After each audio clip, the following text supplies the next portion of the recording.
2. Shh. 3, 2, 1. And we're live. Good morning and welcome, everyone. I'm Tremaine Wright, Chair of the Cannabis Control Board, and it's great to be here with everyone today. Recognizing that we have a majority of the board members present, I'm pleased to call to order another meeting of the Cannabis Control Board and to welcome all of you who are participating in person or via live stream. At this time, I'd like to note that board member Gilbert Jenkins is participating from a public location at SUNY Morrisville. And additionally, board member Adam Perry is joining remotely from a private location due to extraordinary circumstances. As always, this meeting will be recorded and the transcript will be available to the public on the Office of Cannabis Management's website, cannabis.ny.gov. Additional information on Cannabis Control Board meetings is also available on the site. So today's agenda will include some brief remarks from myself, then we'll move on to a review and approval of the meeting minutes from the Cannabis Control Board meeting that was held on July 19th.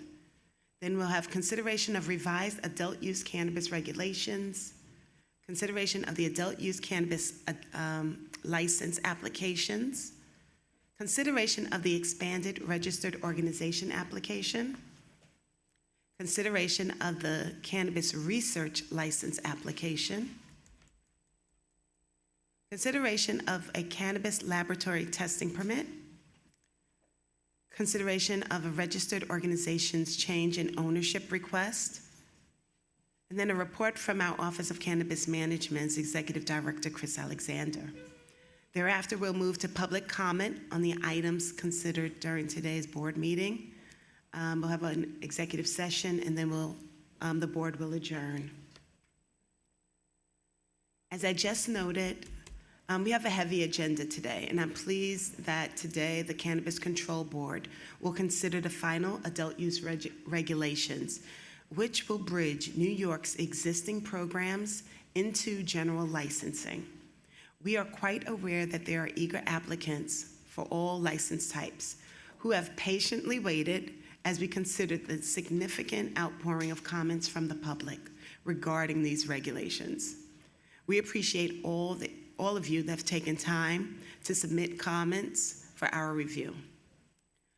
On behalf of the board and the office, we're excited to introduce to the public this next chapter of licensed cannabis industry in New York State. If approved today, these regulations will lay the groundwork for a diverse, innovative, and sustainable marketplace in New York State. Additionally, today we will endeavor to approve the application for cannabis research. So throughout the years of cannabis prohibition, fear of enforcement stymied research and innovation. Today we have an opportunity to encourage discovery, invention, and the practice of developing and introducing new ways of utilizing cannabis. The adult use applications, research opportunities, and adult use regulations to be considered today are designed to usher in New York's sustainable, equitable, legal cannabis market. So without further ado, let's move on to the first item of today's agenda. Our first order of business will be the review and approval of the meeting minutes from the July 19th Cannabis Control Board meeting.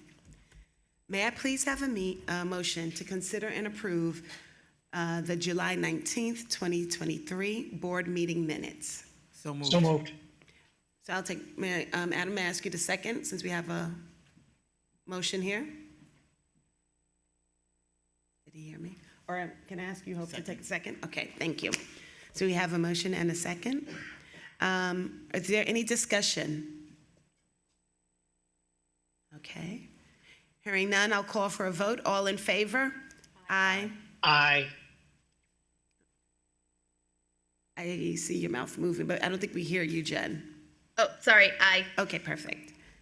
Thank you. The motion to approve the July 19th, 2013 board meeting minutes carries. As mentioned previously, the adult use cannabis regulations are up as an agenda item today. May I please have a motion to consider resolution number 2023-32, a resolution to consider revised adult use regulations? So moved. Second. And have a second. Thank you. Now I'll ask Chief of Staff and Senior Policy Director Axel Barnaby to provide a brief overview of these regulations. Thank you.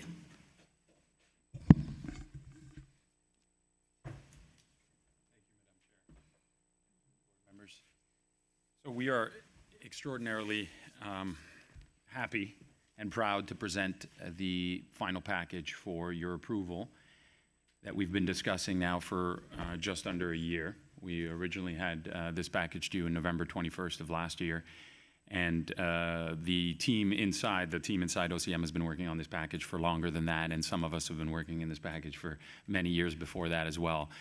I think you said it right, Madam Chair, that this is going to be the most comprehensive set of regulations in the country, if not in the world. We've tackled a lot of the shortcomings we've seen in other states when it comes to ensuring that small and medium-sized businesses are able to thrive and that competition remains fair in the market. Originally, when we filed this for public comment, we had about 3,500 comments. So we had a lot of people with a lot of thoughts, and we incorporated, I think, a good share of those in our revised package that went out on June 14th. And since then, with the closing of the regulations in July, we had another 450 comments that we looked at. So there's been a robust public comment period on this. But as we've said many times before, this is a living document. We're all standing up an industry, and it evolves over time. And as new information comes out and as facts develop on the ground, we will make amendments to regulations. This is not a static document, and we will be back to the board with more amendments as they become due. But it is a place to start, and it is an important piece of the backbone of the blueprint. And, you know, I think because of the momentous sort of nature of this package, we would like to take a minute just to call out some of the folks that have worked on this. I think it was an agency-wide effort, but there were really three groups in the agency that really drove this. There was the policy shop, there was the equity team, and there was the legal office. And they really took the laboring oar. So, you know, folks, I can't name everybody, but Damien and Tabitha out of equity, and in the policy team, John and Ben, and Maggie, you know, in the legal team, Linda and Patricia and Diana and Blaze. I mean, Osaze, everybody has just been working so hard on these, and I think we're all incredibly proud. And I know there are some things that may still need to be fixed, but we're very, very eager to have you consider this. By way of example on what this means for our market, we thought we'd use a very short anecdote of Florida as an example to New York. It's a comparably sized market, 20 million people. They have a different approach to vertical integration and to the number of licenses that they're going to allow in their market. They have 23 licensees, and the top 5 licensees in that market account for 70% of the licenses. So 5 people have 70% of the licenses, cultivation and retail. One licensee has over 120 dispensaries. So New York chose to do something different.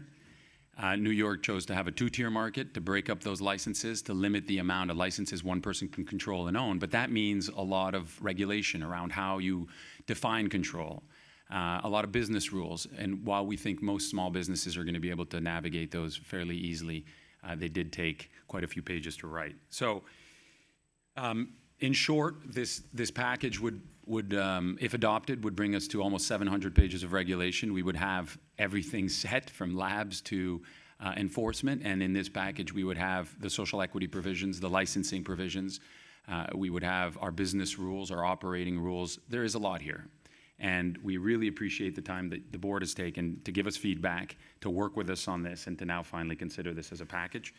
So with no further ado, we are more than happy to answer any questions the board has, and look forward to moving along on this front. Thank you.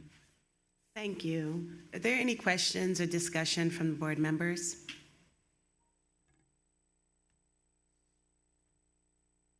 Okay, hearing none, I'll call for the vote. Dr. Gilbert Jenkins? Aye. Ms. Garcia? Aye. Mr. Perry?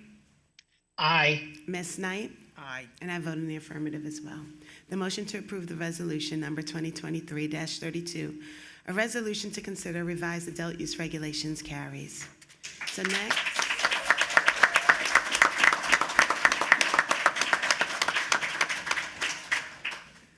And now next, we'll consider how licensing opportunities will become available to the public that has been eagerly waiting to enter this burgeoning market.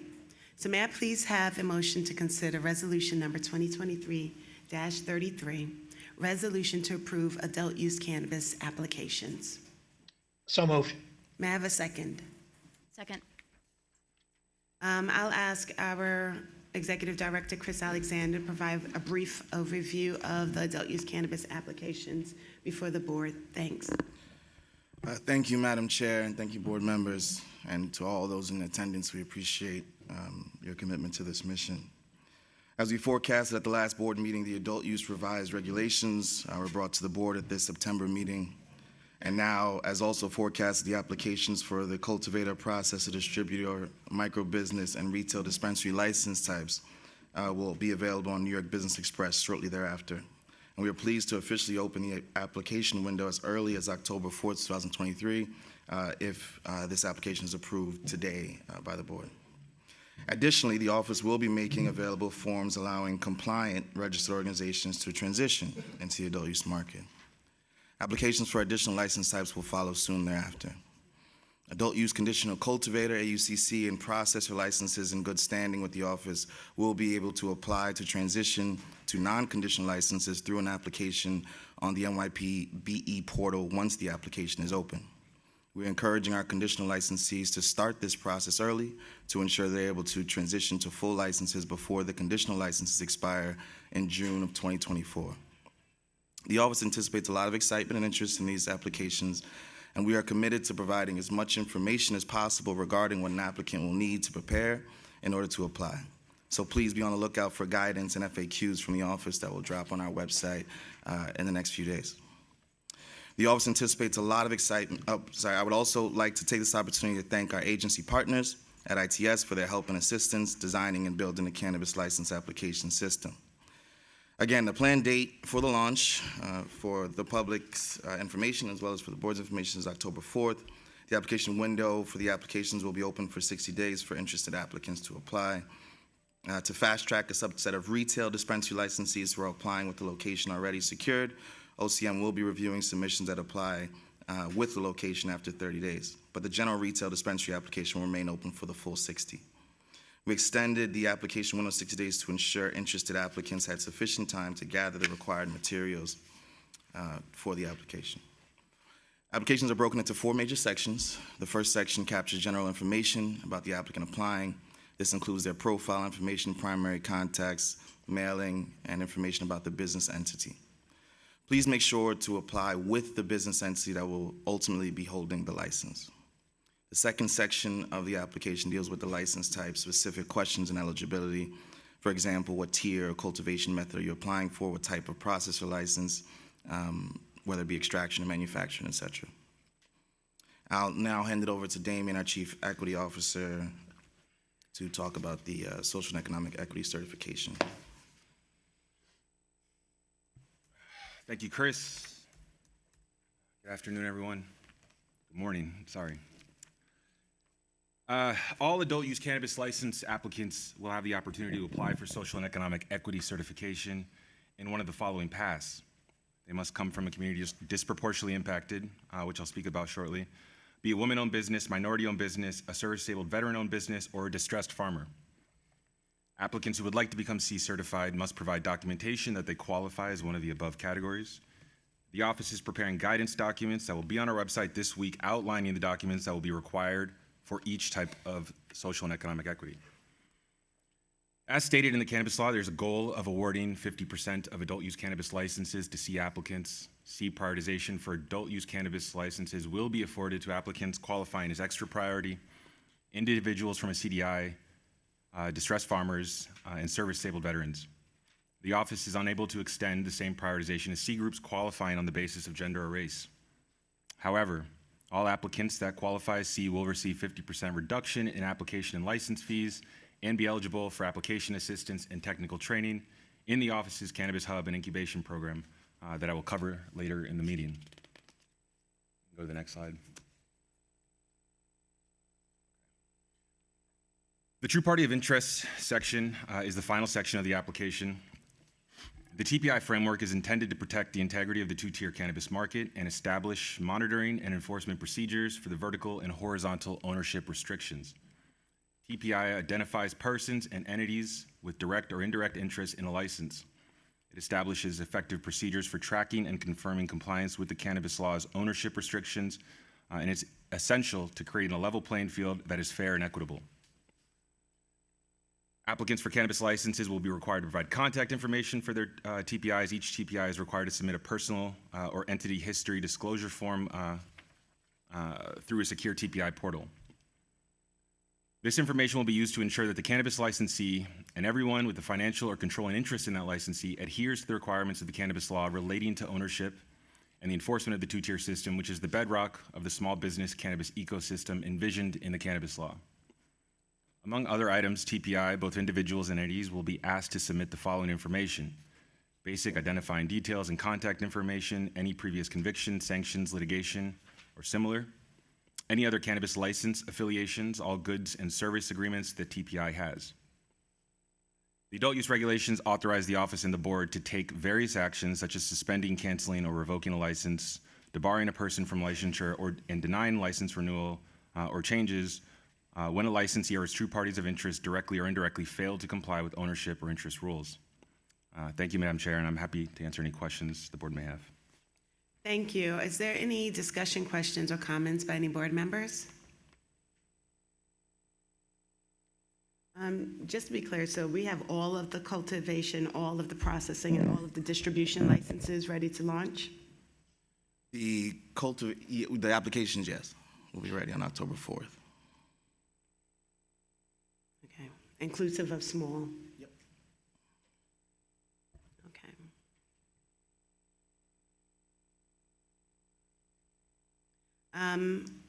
Hearing no other questions, I'll call for the vote. Dr. Gilbert Jenkins? Aye. Ms. Garcia? Aye. Mr. Perry? Aye. Ms. Knight? Aye. And I vote in affirmative as well. The motion to approve Resolution 2023-33, the resolution to approve adult use cannabis applications carries.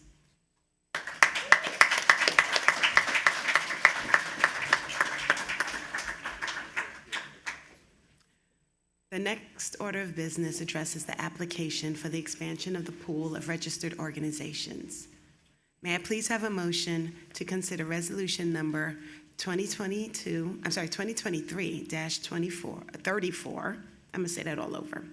Resolution number 2023-34, a resolution to approve the expanded registered organization application. So moved. May I have a second? Second. Thank you. I'll now ask Tabitha Robinson, the Director for Economic Development, Policy, and Research, to provide a brief overview of the expanded registered organization application. Thank you, Madam Chair. Good morning, all. We are pleased to announce the release of the application for registered organizations. This application will allow us to evaluate and select additional medical cannabis businesses in New York State. This is the first opportunity to apply for registration since the Department of Health opened the application in 2015. And since that time, the medical cannabis market in New York State has expanded significantly. Firstly, we have increased patient access and product diversity and authorized medical home grow. We have expanded both the list of qualifying conditions for patients and the types of practitioners who can certify them. Secondly, a new law is in effect. The Compassionate Care Act was superseded by the Marijuana Regulation and Taxation Act, the MRTA, and the MRTA demands that we proceed with New York's medical cannabis program differently. It embeds equity not only into the adult use market, but also into the medical market. The importance of health equity is at the center of this application. The selection procedure places a premium on serving the public interest. And the MRTA states that granting a registration must be in the public interest. So we've incorporated this requirement into the application. Applicants can demonstrate their ability and capacity to serve the public interest in numerous ways. For example, by demonstrating the cultural, linguistic, and medical competence, by providing affordable product for all patients, by respecting their workers, by choosing locations around the state so that patients can access their medicine, by protecting environmental sustainability, and by meeting diversity, equity, and inclusion goals. As we review the application, we are not only interested in the applicant's plans for the future, but also in their prior experience. Who are the company's owners, and what do they bring to the table for New York's patient population? The objective is to identify medical practitioners who are rooted in the communities they serve and dedicated to patient care. The office encourages diverse applicants who can quickly operationalize to apply for registration. Applicants must consider the extent to which they reflect the demographics of the state. The application fee for medical operators is $10,000, and the registration fee is $200,000 payable upon registration approval. The application will be accessible in PDF format following this meeting, and interested applicants may begin preparing their submissions and can send questions to the office. The office will post responses to these questions on an FAQ page available on our website. Finally, the application portal will be opening in October. The office will be sharing more details soon. We look forward to improving our medical market with diverse operators who are truly committed to their patients and understand health equity. Thank you, and I'm happy to answer any questions the board may have. Thank you, Tabitha. Is there any discussion, questions, or comments? I've got 3. Yes. Okay, so first, if the ROs that are currently in the state are allowed to also enter into the adult use market, do we have an estimate of how much of their canopy is going to be increased to go to that market? So while this has been planned for all along, and we know that the ROs were going to enter into our adult use side, it would be really helpful, I think, for our growers to have some clarity on what that competition actually looks like. So we know that they can't divert any of the product that's already going into the medical market into the adult market, but do we have an estimate of just how much product we expect them to bring into the adult use side? So that's question 1, and I'll let someone respond to that. Yeah, thank you, Board Member Gilbert Jenkins. I just want to clarify, so the existing registered organizations that are able to transition, there's no increase in their canopy allotment. And so they each have, I believe, about 100,000 square feet. They're not operating at that level currently, but that's how much has been previously allocated to them. So as they transition over time, that will be their canopy. This resolution related to additional registered organizations, they will be at that same canopy, but we don't anticipate this canopy coming online for at least 2 years. So it's I think the existing analysis related to the ROs that are currently operating in the medical market who would be able to transition shortly into the adult use market is really kind of depressed by the fact that they have not yet themselves all built out to that size of operation that they were previously allotted, but that they didn't build out to just due to the size of the medical market. But do we have an estimate of what percentage of their canopy they're currently using, and therefore how much more they'll be able to grow? We do have estimates on an individual basis, I think based on knowledge of their operations, but for the estimate that we have for the transition now, it's kind of fluctuating due to the fact that we don't know exactly when they will all complete their build-outs to transition over. We do know that with that, the 100,000 that they currently have, we are anticipating at least by next year that we would average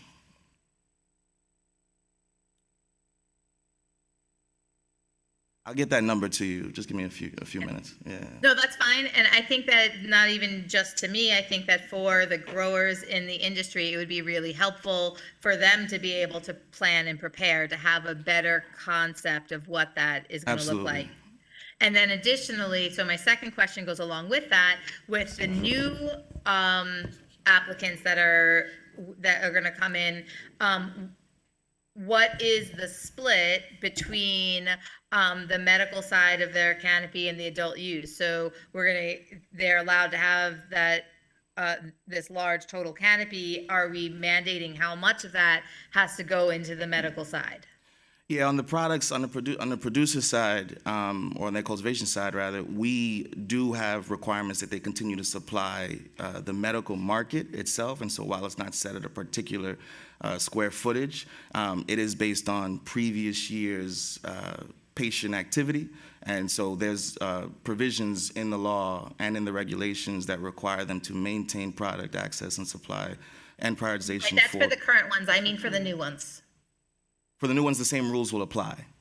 The same Right, but yeah. so the new ones aren't in the space yet. Exactly, and so they're not supplying the medical market yet. Yep. So are we saying 10% of your yield goes to medical and 90% can go to adult use? Yeah. Or are we saying it has to be 50-50? Is there any provision in there for the split medical to adult use? I don't believe it's a set percentage of their canopy as they come in. It's based on the size of the medical market as they come in to the medical market. And just to be clear, this will be, that allocation of the 100,000 is to supply both medical demands and the adult use demands that may come of them. But at the onset, these folks are medical operators. And so that 100,000 will be focused on the medical side should they develop their cultivation first. Okay, I think that it's going to be important for us to actually look at that in a little bit more detail, because as the growers are planning, again, this could be a tremendous amount of biomass that's ending up in the adult use size, or if the medical market expands, maybe it's not as much that's going to end up in our adult use dispensaries. And so I think having a little bit more clarity on that would be really helpful. And then third, with all of this increased in indoor canopy, there's going to be demand from growers to have more indoor licenses allowed on the existing side and for our new folks who aren't ROs. And we've had such a strong push for sustainability, but when we talk about sustainability, we're generally talking about energy so far, right? We're looking at lights. Sometimes we're talking about water use, and there's another piece in the mix that I would like us to discuss more often. I would like us to talk about, with this increased use of indoor grow spaces, that means that plants are being grown in media. Peat-based media is the traditional media source and is the most unsustainable product out there. And so if we're looking at indoor grows, I want us to more holistically look at sustainability and look at ways where we can see opportunities to promote more outdoor sun-grown, because I think that is going to be in direct opposition to the movement of licenses. So that's more of a comment and less of a question. I thank you for that, and I just want to reiterate that we are incredibly proud of having our first crop grown almost entirely outside, and the quality work done by the conditional cultivators and processors definitely, I think, changed the game for licensing cultivation across the country and recognizing that you can grow outside and develop quality products. And so we're absolutely tuned in to make sure that the additional canopy that we authorize for indoor cultivation has, as limited of a harmful environmental footprint. And so I think the regulations, they do track, waste management, water treatment, et cetera, to make sure that we're at least identifying baselines for production inside. But I mean, it's definitely going to be a continuing work of the office, and that's why the offering of additional outdoor mixed-use licenses to encourage that activity, particularly, for the environmental reasons, but also just cost to build out, et cetera, is really important. I do just want to come back to the canopy discussion and just let you know that we'll follow up right after this with some clarity on that. I apologize if I misunderstood some of your questions. Great, thank you. I also want to respond to your concerns about environmental sustainability. These additional ROs who will be coming on board, as part of their application, they do have a very robust environmental plan that lays out a number of criteria they have to meet in order to be awarded a license, a registration, and that covers everything from pollutants to water usage, to energy use. There's a very robust criteria, so we are very much considering the ways in which we're continuing to protect the environment as part of the public interest requirement. No, I appreciate that, and I thank you. I think that the requirements that are in there look good, except media is not addressed at all. Grow media is not considered at all.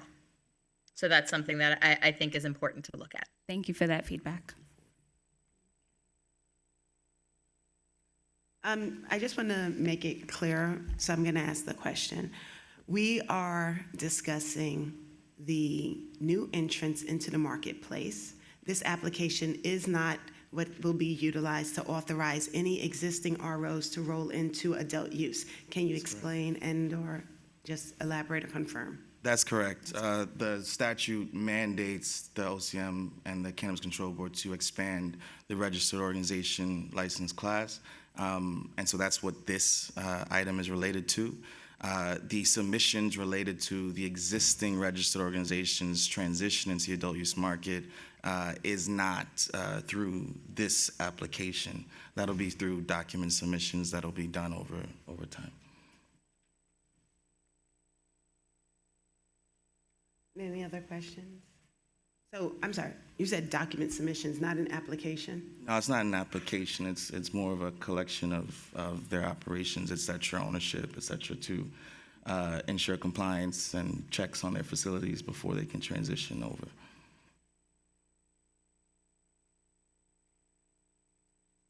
Okay. Any other questions, comments? Hearing none, I'll call for the vote. Dr. Gilbert Jenkins, Aye. Ms. Garcia, Aye. Mr. Perry, Aye. Ms. Knight, Aye. and I'll vote in the affirmative as well. The motion to approve resolution number 2023-24, a resolution to approve the expanded registered organization application carries.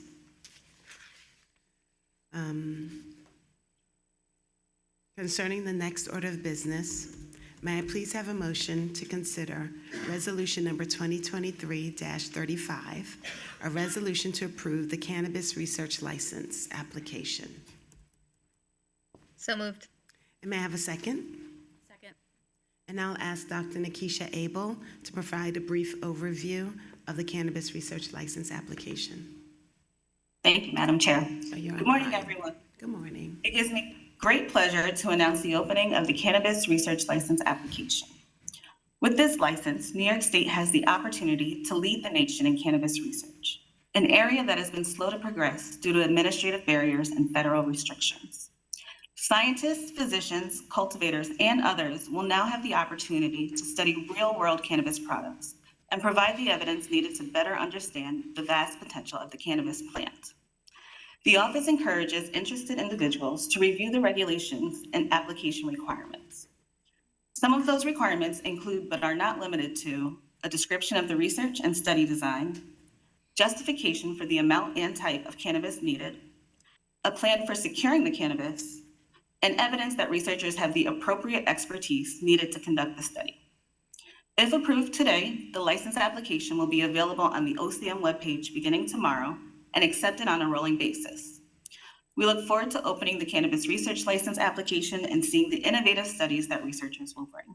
Thank you, Madam Chair. Thank you. Is there any discussion, questions, or comments by any board members? I just want to say this is really exciting, and I'm so happy that this is before us now. Absolutely. All right.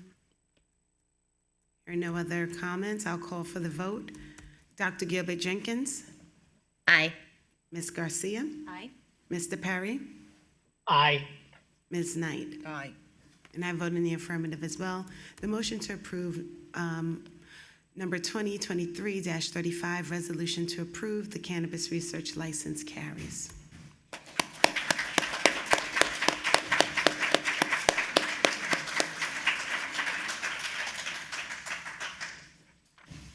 The next order of business pertains to a new cannabis laboratory testing permit.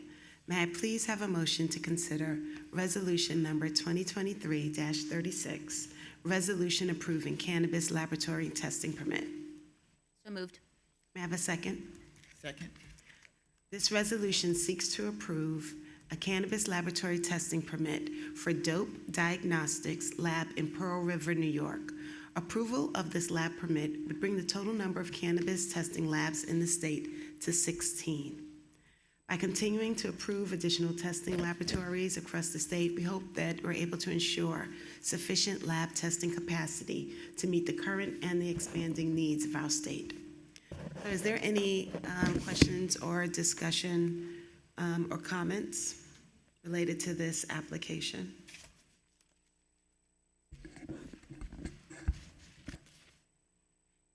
I'm sorry, Gilbert Jenkins, did you have one? No, I was just reviewing what was on the slide, that's all. Okay. Okay. And hearing no comments, I will call for the vote. Dr. Gilbert Jenkins?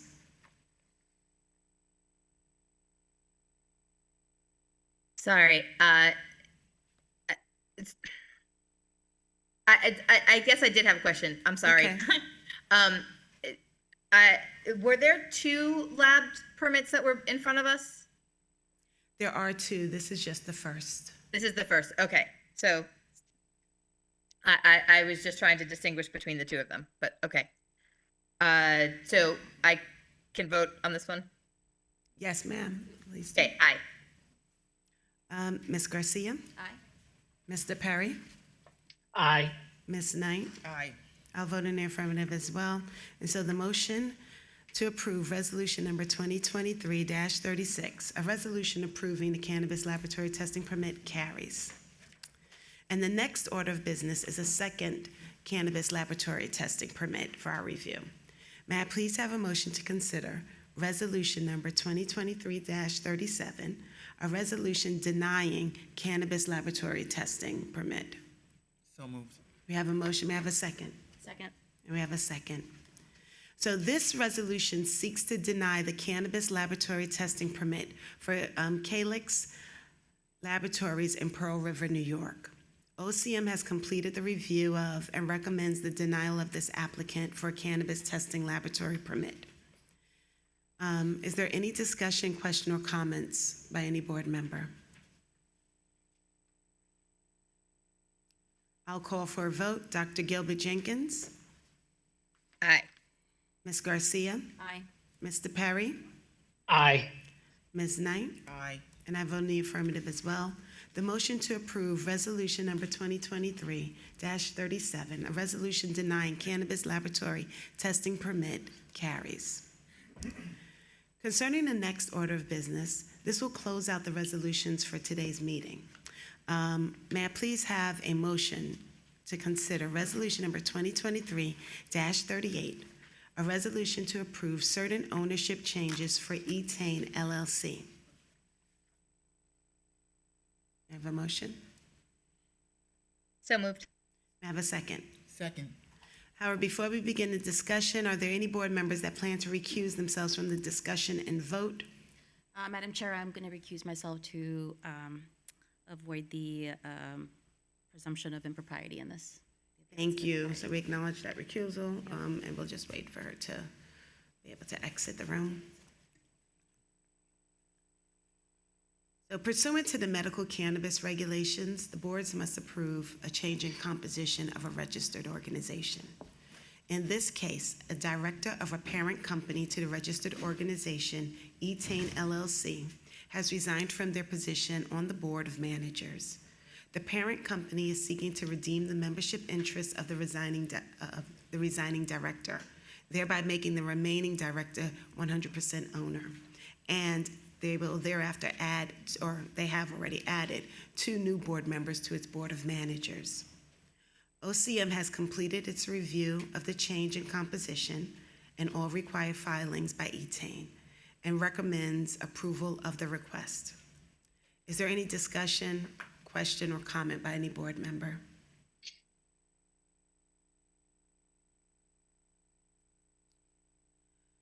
Okay.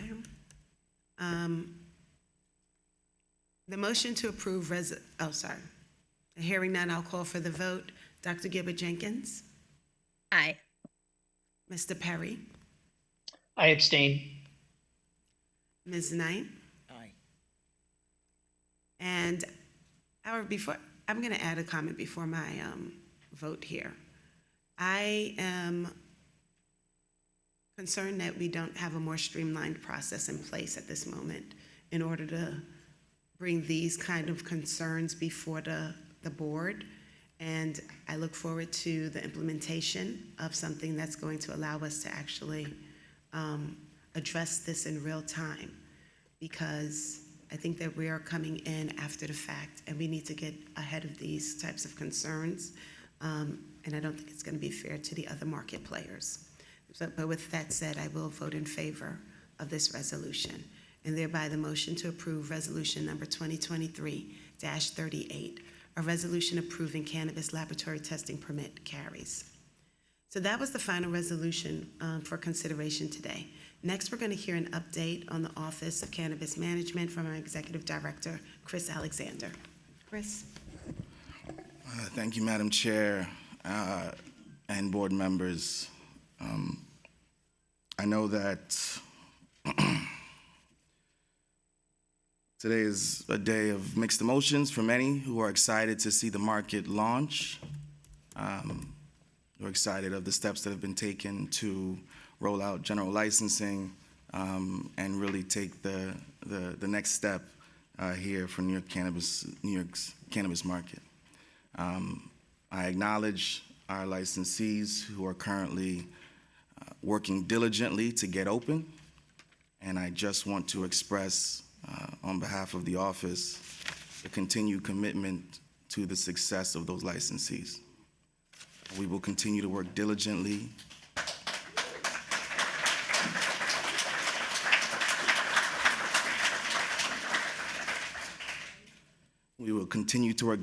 to realize the Seeding Opportunity Initiative and what it represented for New York to take that necessary step of starting a market in a way that nobody else had with those who had been most impacted with our small farmers.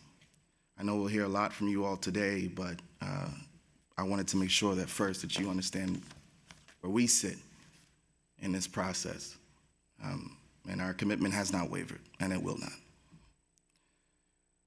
A lot of OCM staff have worked tirelessly on this reg package, on these applications. This is not a thing that happens easily. There's quite a bit that has gone into it, and so I just want to, again, acknowledge the teams that have worked to develop the regulations, and of course the board for their expertise and their input and their action today to advance those regulations. It allows us to do and continue to do what has not yet been done in creating additional opportunities for small businesses to thrive here in New York's cannabis market. Focusing, of course, on access to retail, cultivation, and branding opportunities that I think are really significant in the future of the cannabis market globally. As acknowledged, there are additional items that we'll continue to fine-tune as relates to the regulations. We look forward to bringing the board a subsequent regulatory package to identify items that we've seen so far could be better expressed or clarified, and items that have been highlighted, of course, through public comment that need to be fine-tuned. So we'll continue that work.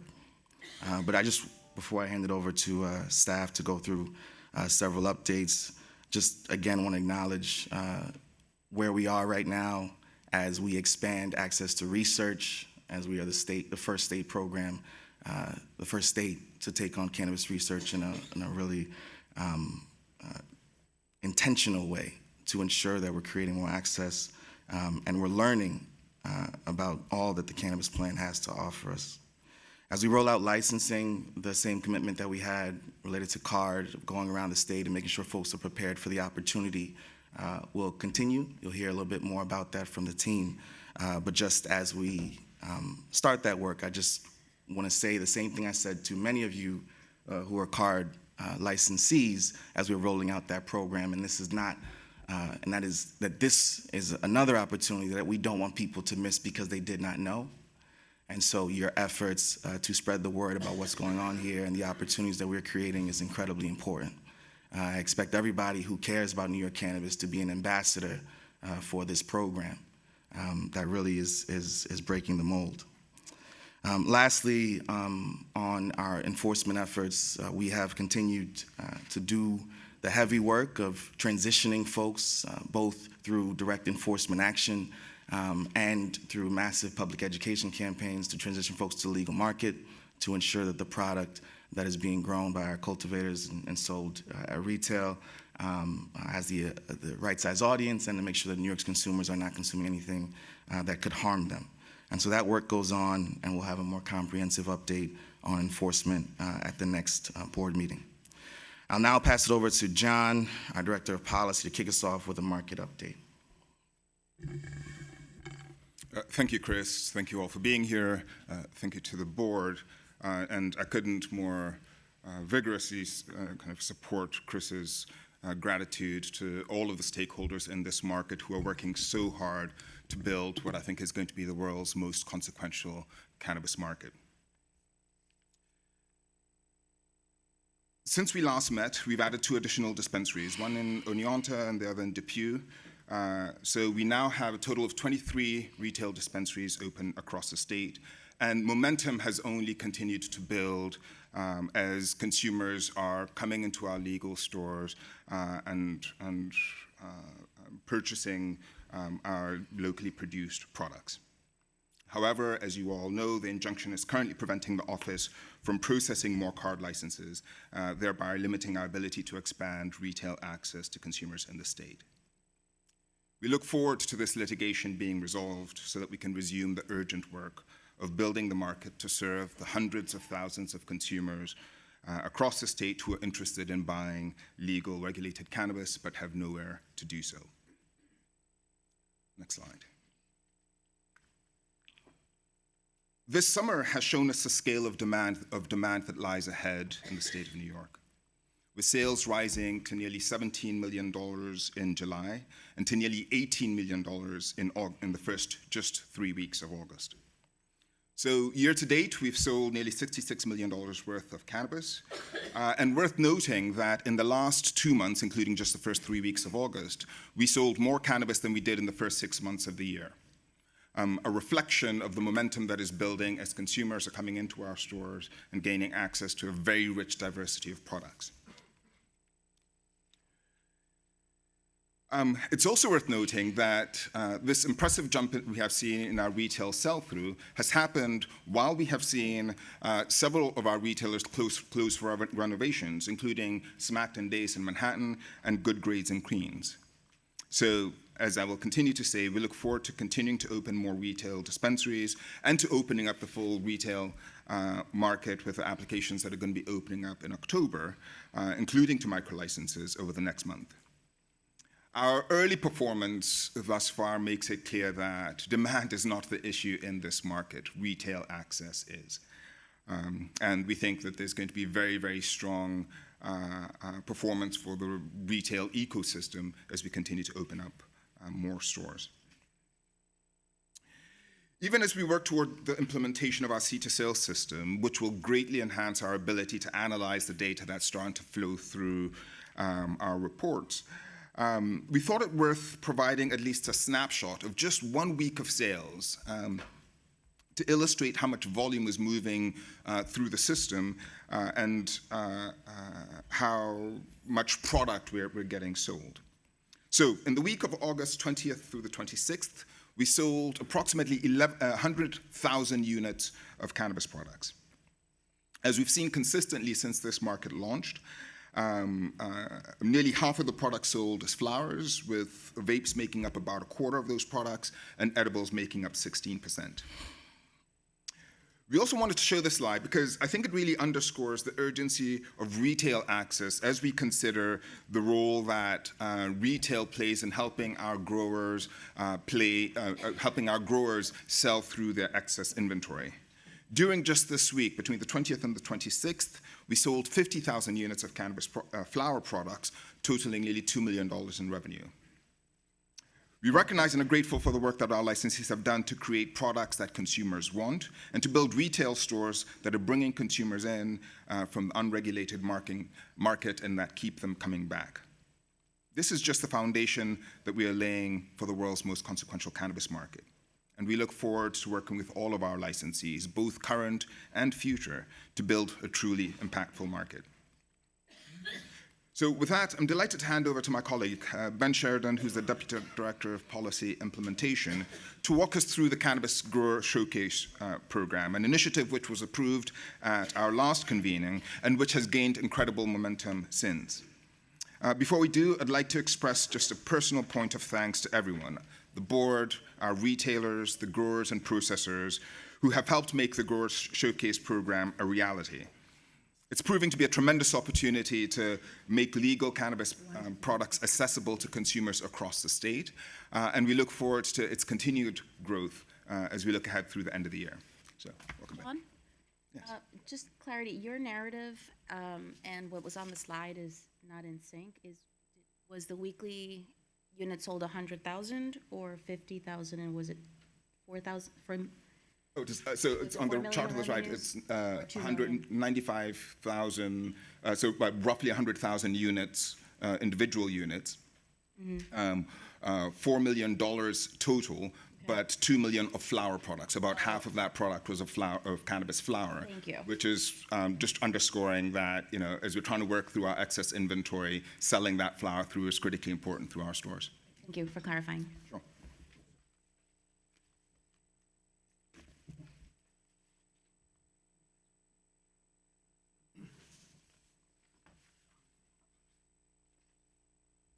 I am not John Kaguya. Hi. Ben Sheridan, really nice to be here today. Thank you, board chair, Chris, for the opportunity to talk to the Cannabis Grower Showcase program, which was announced at our most recent board meeting. To date, we've received a number of applications and approved 22 cannabis grower showcases. As you can see on the map, they have significantly expanded retail access in the state of New York to people in areas not previously served by retail dispensaries. It's a first in the nation program, which we are extremely proud of. And from Brooklyn to Batavia, we've just seen incredible collaboration at the local level from our supply chain and from New Yorkers coming out to support what we're doing here and what you're all doing here. So it really comes from the bottom of our hearts that we say thank you for making this program a success. Next slide, please. As I said, we've had 22 cannabis grower showcases, and it tells a bigger story. We have over 70 conditional cultivators who have participated in this program. We have 19 processors, about half of our processor licensees, and 15 cards, so well over half of the card community has participated in the Cannabis Grower Showcase program. This program isn't only connecting our suppliers in a unique way, but in a way really rarely done across the country. It's connecting our suppliers to the communities they serve. In most states, consumers don't meet the people who grew their product. In New York, we've taken a decidedly different approach these last few months.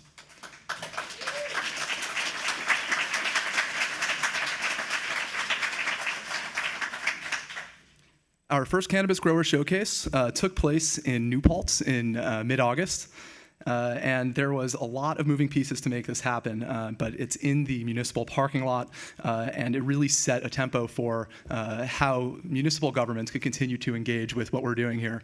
And this slide really says, not at all, but captures some of the excitement you can see, and the way that local press is talking about this. There's so much pent-up energy, and ahead of the more robust licensing rollout that we are expecting in the next month or two, it just shows the groundswell of support. Despite whatever you might be hearing in the news, New Yorkers want this in their communities. They're excited about it, from government to everyday consumers like us. I want to go on to the next slide here and just talk about the economic impact. And let me just be super clear. These are not and were never considered a replacement for retail dispensaries. We need retail dispensaries in New York. However, this is an important step over a time where dispensary rollout has been hindered to continue to allow product to move to market. As of last week, we were averaging about $10,000 per day of CGS sales with about 50 days of sales, slightly over that. This program, though, has the power to grow exponentially. By the end of September, we have 250 sales days across the state of New York, and we're looking at over 1,200 sales days by the end of the year, with a number of applications sitting at the office in active review. So that number is going to continue to grow. We expect sales to double in September, at least, hitting that $2.5 to $3 million run rate. And then by the end of the year, at the current run rate, we're looking at over a $12 million program. But again, we sit here with a ton of optimism that that number is actually going to continue to grow. I also just want to point that as this program continues to mature and we learn more about it, we have guidance that we continue to refine and develop.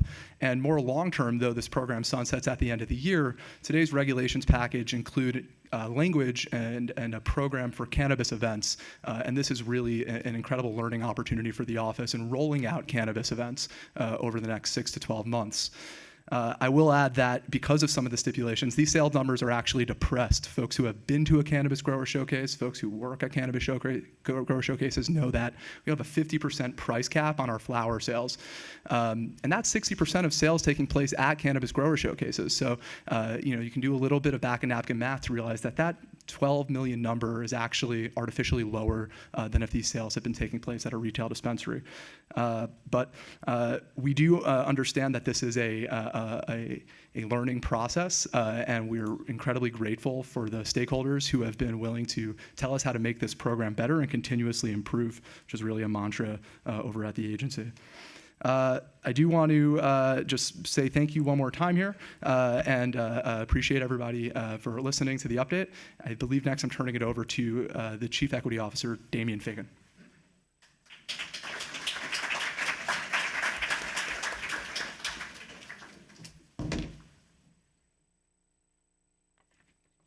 Thank you, Ben. And thank you to the farmers and conditional retailers for really committing to the grower showcases. These events are inspiration for a lot of other initiatives we plan to roll out in the coming years. And New Yorkers love them, so keep it up. I'd like to move on to an overview of a number of new initiatives from the office that will aid in achieving access for C applicants and ensure their success as licensees. These initiatives will fall under the Cannabis Hub and Incubator Program, CHIP. First, the office is establishing a robust statewide support system dedicated to providing C applicants with hands-on technical guidance and mentorship throughout the licensure application phase this fall.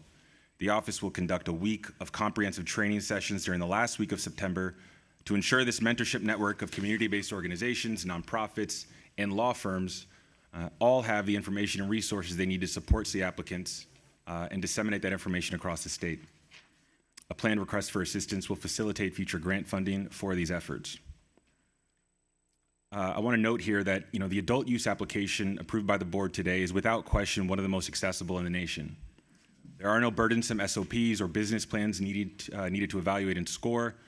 We anticipate that the majority of the support required will involve assisting extra priority and CDI applicants in gathering the required documentation for their C certification and in understanding, for example, the distinctions between provisional and full licensure. Go to the next slide. Next, the office will host training sessions in November to assist farmers with the AUCC transition. These sessions will cover technical concerns around GMP requirements, distressed farmer certification, minimal process requirements, micro-business transition. We'll cover it all in multiple webinars to ensure that all the AUCCs have all the information and guidance they need to transition. After the full license application window has closed and the board has begun reviewing and issuing licenses, the office will be ready to provide comprehensive technical training with tracks in cultivation, processing, retail, and distribution. Brian Farmer and his team will guide licensees through key areas of compliance, operations, reporting, testing, financial management practices. We will also be providing standard operating procedure templates and license-specific pro formas to all licensees. At the same time, the office will launch a community capital outreach and training initiative to expand New York's ecosystem of local investors. Our team will connect with and train statewide chambers of commerce, regional investment groups, small business development groups, ESG investors, foundations, and nonprofits on topics ranging from anticipated micro-business ROIs and average retail profit margins to 280E issues and real estate concerns. By providing accurate and transparent information to both our licensees and the investment community, we can unwind the likelihood for a widespread information asymmetries in the space and predatory practices. With a regulatory framework in place for a small business ecosystem and a talented pool of licensees ready to capitalize on that opportunity, it will be essential to match them with well-informed local sources of capital amenable to this mission of impact and shared prosperity. By next spring, the office anticipates issuing a statewide or a request for proposals, an RFP, to formalize this work within a network of statewide technical assistance centers and to initiate the next phase of support for licensees as they launch their businesses. Multiple studies have shown that companies that effectively leverage data to make decisions have greater success, and we will have the market data to help our licensees make better decisions on which products to grow, manufacture, and sell. Democratizing access to purchasing patterns, weighted wholesale prices, and retail trends will benefit our small business community and consumers alike. Finally, after all this, we're going to help introduce you, the consumer, to these incredible entrepreneurs, their brands, and their stores. The office anticipates launching a consumer education campaign to tell you more about who they are, how to support their businesses, and this social and economic equity label to check for on the product and in the store to support this program. These initiatives taken together reflect the office's long-term commitment to support those most deserving of this opportunity from application through licensure and an operational business. Thank you, Chris. Thank you, Madam Chair. Thank you, board members. Thank you, Damien. Thank you, Damien. Madam Chair, before we close the report, I just wanted to highlight two things. One, of course, all these development resources have been in development, and we are excited to roll them out to you all. I just encourage everybody to stay tapped in with the office. Obviously, if you're here or watching, then you're already signed up for updates with cannabis.ny.gov, but again, please be a ambassador for the program by letting folks know that these resources do exist and they are going to be rolled out across the entirety of the supply chain. The same supports that have been given to our existing retailers through the Accelerator program will also be made available to additional retail licensees, and of course the training and development on compliance to our mentors will be available to future licensees, and so I just want to emphasize that. Before we wrap, this, again, is a day where we signal or where we put forward work that's been in development for a very long time, years now. And as we've been doing that work, there's been somebody leading the charge. He's been my brother throughout all of this. And now that we've put forward the regulations to go final, his work is done, and it's time to hand off the baton to somebody else to continue. I want to thank Axel Burnaby for 8 years now of partnership, and the last 2 here at the helm helping me run and build OCM. You have been the best champion that we could hope for. Your intellectual prowess, your commitment to always driving forward is appreciated. The commiseration over the years as we've transitioned from roles to role, but still stayed focused on the mission is very much so appreciated. And what we've built here, the legacy that you live will be protected. I know members of the team will feel the same way as I do, and members of the advocacy community who worked with you will feel the same way. They know the passion comes through, and it's here in these regs, and this will be really your greatest legacy. So I just want to thank you publicly in front of everybody so that everybody knows really that this project could not have had a better steward. So thank you, Axel.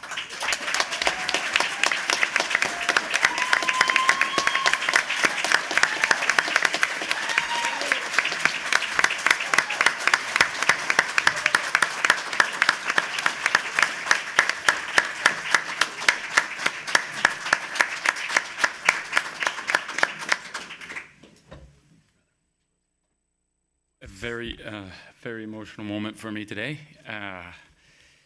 I'm just going to take a minute, if I can, just to share my thoughts. First, I want to thank Chris for those incredibly moving and kind words.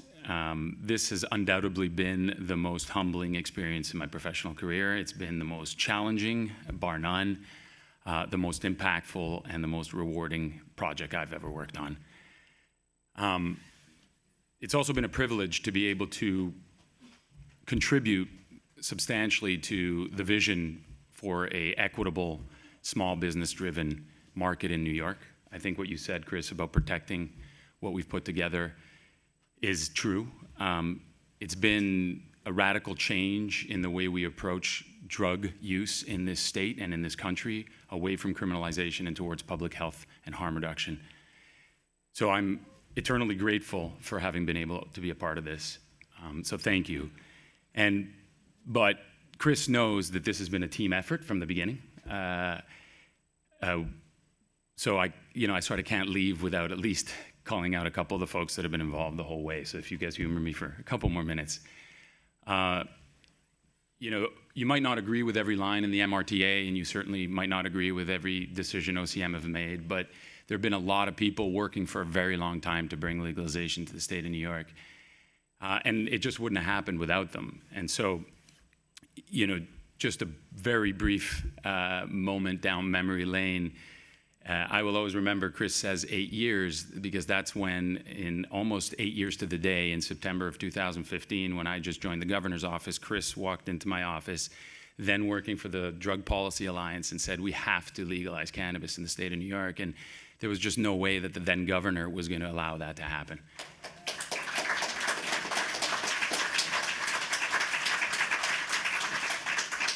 And from that day, Chris has been the quarterback of this team and this effort, undoubtedly. I might have contributed in drafting the law, negotiating it through legislature, and starting to build the program in the Department of Health and in the bureaucracy before we launched the OCM. But Chris was always pulling the strings. Chris was always setting the direction. And so it's been an honor to work with you and to call you my friend, by all means.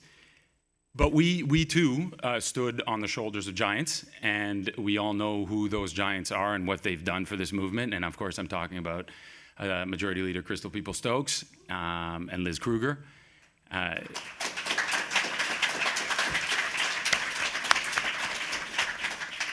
They and other legislators like Donna Lupardo, who made sure that farmers were represented and wouldn't get hurt in this process,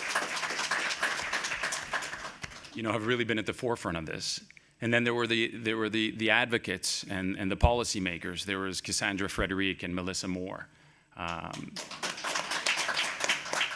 Nikki Cateman, Andrew Rosner, Jesse Campo-Moore. Everybody was working hard before this was a feasible path forward. And there were operators who from the beginning wanted to do this right before 2021, when we passed the law. People like Vlad Bautista, people, Kaylin Castetter, Alan Gandelman, who's here, I know, that worked hard, Katie Neer. Worked really, really relentlessly to get this over the finish line. And then there are two people I really want to shout out that in 2018, when we were inside the government and we were trying to recruit people to work on what seemed to be an impossible task with a governor that didn't particularly like cannabis at the time, joined the fray and have been here since. And I almost want to say that this wouldn't have happened without Pat McCage and Lila Hunt, who have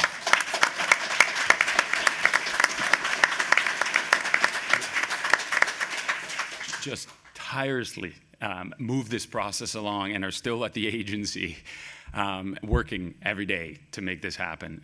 We started with a very small team, and the other members of the team were the medical program, which we really built on top of. When we started the OCM, there were 15 people led by Nicole Quackenbush, and they were dedicated and really committed to the medical program, and we remain committed to making sure that patients get the medicine they need. This is still a medicine, and we will continue to make sure folks have access.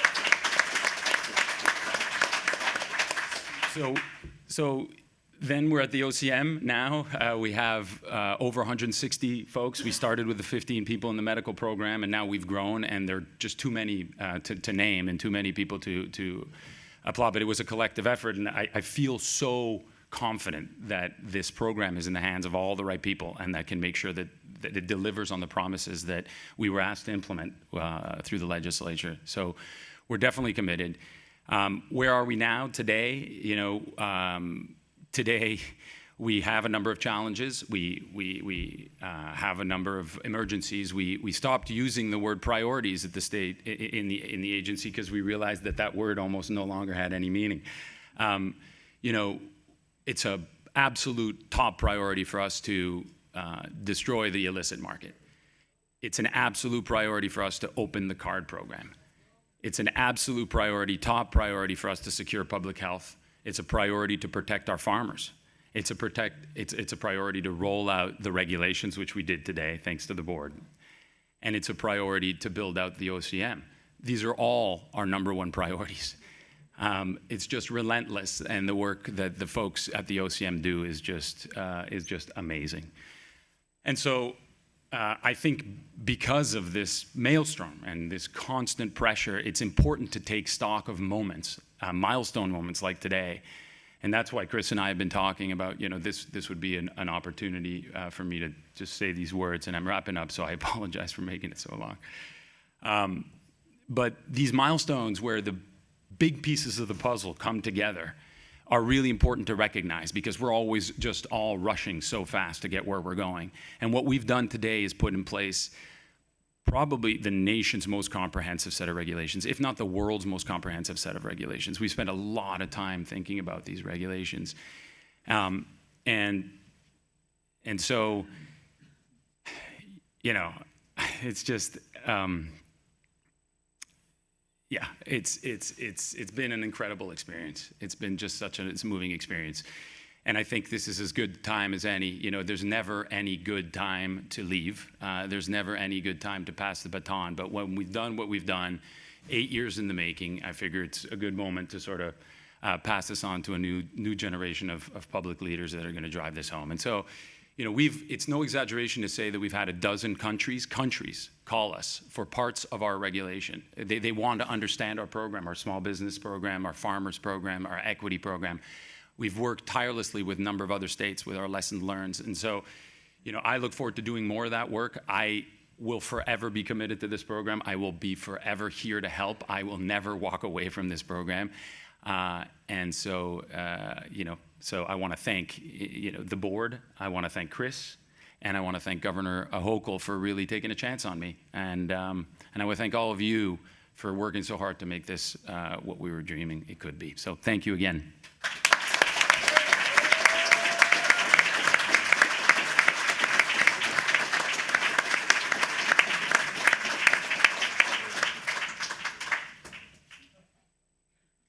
Well, if I can't, Axel, I just want to say thank you so much. It's been such a pleasure for me to get to know you, to work with you, to debate with you, to co-create with you, and you'll certainly be missed, for sure.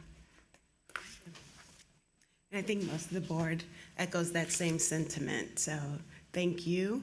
And I want to say thank you to Chris and to all of the team that have made presentations here today.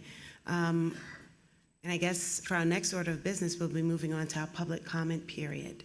So members of the public will have an opportunity to address the board. Please remember that we are allowing people no more than 2 minutes to speak.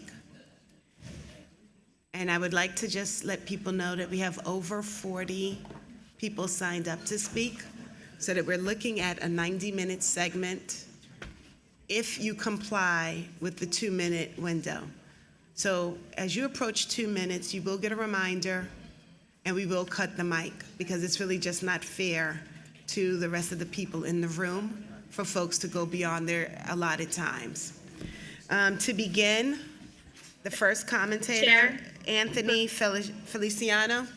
Chair, before you start, I just want to say that I have a hard stop at 12, and so I mean no disrespect to the public comments that I'm going to miss, and I'll be sure to check up on them afterwards on the recording. Thank you very much. And Madam Chair, I also have the same limitation. Perfect. Thank you.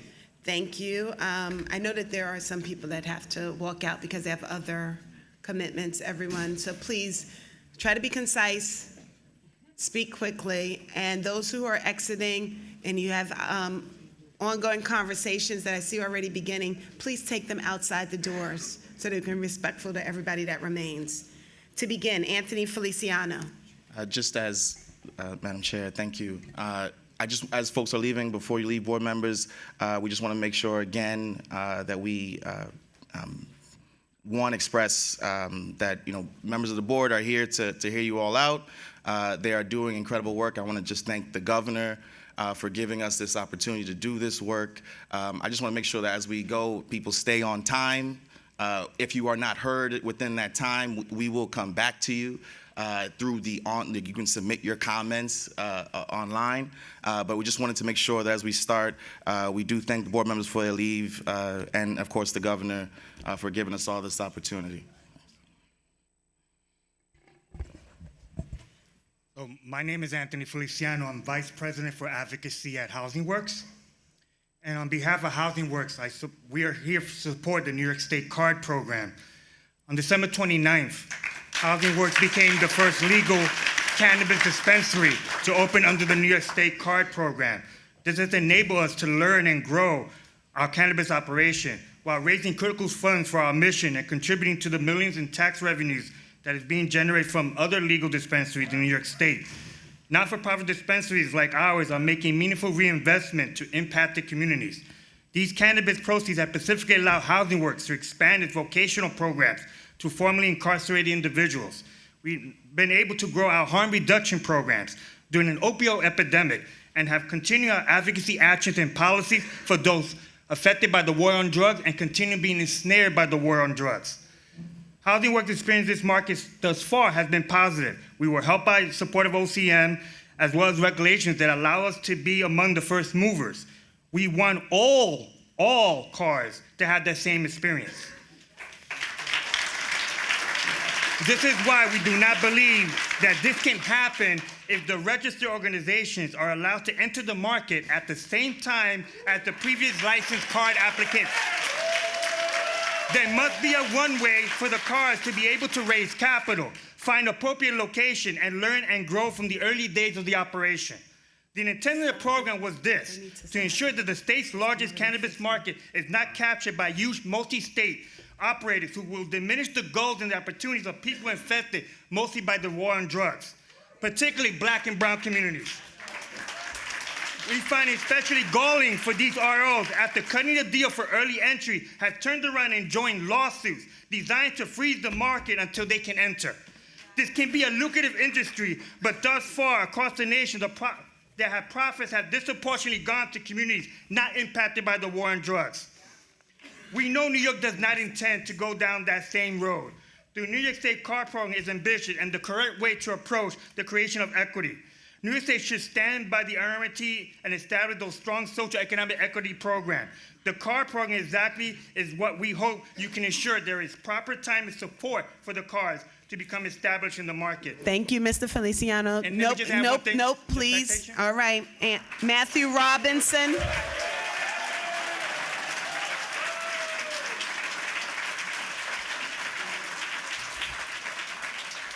Matthew Robinson, followed by John McDonald. Good morning, everyone. Morning. Just want to say thank you to the CCB, the OCM, Governor Hochul, everybody that's been here to make this go down and happen. Since I've been an owner, I've got to donate to programs in my community.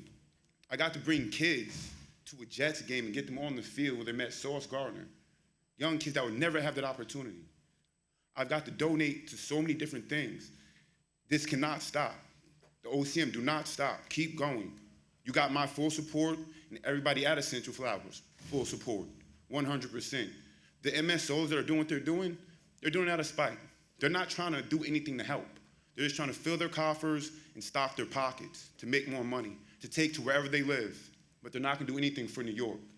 The little guys, the small dispensaries in New York, we have to keep going. The card licensees that are out there that aren't licensed, that are affected by these injunctions, don't let that stop you. Support the OCM. The OCM is here to back you up. To my farmers, all my farmers out there, keep going. Do not stop.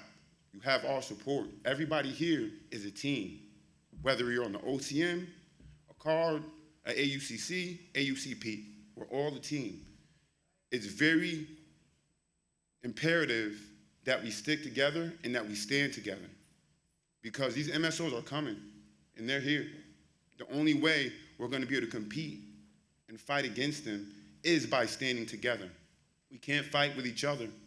And so I'm going to be quick and just say thank you very much for everything. We appreciate everything that you've been doing. Do not let anything that the courts or people are doing in the courts stop you or deter you. You guys are amazing. You work hard every day, all day. I do not envy your job. All the heavy lifting and no respect. That's what's happening. They're not respecting the heavy lifters. These are the heavy lifters. These are the people that got this done. So thank you very much and have a good day. Thank you. John McDonald, followed by Kavita, I can't read that. It's Paria Sanchez, I believe. So John and then Kavita. Hi there, I'm John McDonald, Executive Vice President of the Doe Fund. Together with Harbor Community, the Doe Fund opened Union Square Travel Agency on Broadway and 13th Street in February of 2023, after receiving our card license in November of last year. To date, we have employed more than 70 people from diverse backgrounds to work in our dispensary, mostly people of color from communities that have been disproportionately targeted by the war on drugs. Some who participated in the legacy space, and some who are returning citizens recently released from prison. These are entry-level positions that do not require prior retail experience, jobs with a good hourly wage, substantial shared tips, full benefits, and a path for growth. We make a concerted effort to support women, BIPOC, legacy brands, and LGBTQ community. We find ways to cross-market with local businesses and support the economic growth of our entire community that has wholeheartedly embraced us. My father, George McDonald, who passed away in 2021, started the Doe Fund over 30 years to offer new solutions to poverty, homelessness, and incarceration. Our Ready, Willing, and Able program, work-based program for single adults, and our permanent, supportive, and affordable housing for senior veterans, people with physical and mental illnesses have impacted the lives of more than 30,000 vulnerable New Yorkers. Legalization of cannabis and the allocation of revenue from its sale to impacted populations was my father's dream for many years. The time he spent with individuals disproportionately penalized by harsh drug laws, witnessing what incarceration does to deny them access to economic opportunity, made him a passionate advocate for restorative, racial, economic, and social justice. CARD is farsighted and empowers people impacted by mass incarceration to access economic opportunity. It made our venture with our business partner, Harbor Community, possible, leveraging their financial investment and the Doe Fund's expertise with the population. This kind of public-private partnership inspires innovative solutions to long-standing and seemingly intractable social ills. With the revenue generated from this venture made possible by the CARD initiative, the Doe Fund is enhancing our workforce development programming, hiring housing specialists to work with our program participants to find apartments they can afford, and putting money into the pockets of our program participants and staff, 70% of whom are program graduates. Thank you. Thank you. Kavita, followed by Ruth Randall.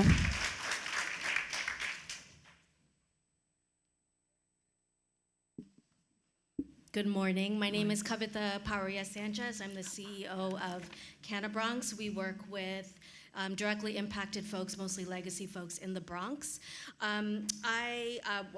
This is a really tough moment. We all know that we're at a dangerous crossroads on two fronts. And as we think about the regs as they came in today, we want to talk about two issues. One is the early entry of MSOs. We've been hearing it as poisonous to social equity and reparations as it stands in the regulations right now. And two is the decimation of the CARD program through the lawsuits and other hostile tactics by multi-state operators. I'll say more about those things, but as a headline, we want to support the OCM, the CCB, the state in doing the right thing here. We believe in you, and I think as you've seen from a letter that 300 of us signed onto that was sent to the CCB on Friday, we humbly asked the asked the CCB to direct the OCM to issue amended regulations that would revisit how the ROs are entering this market.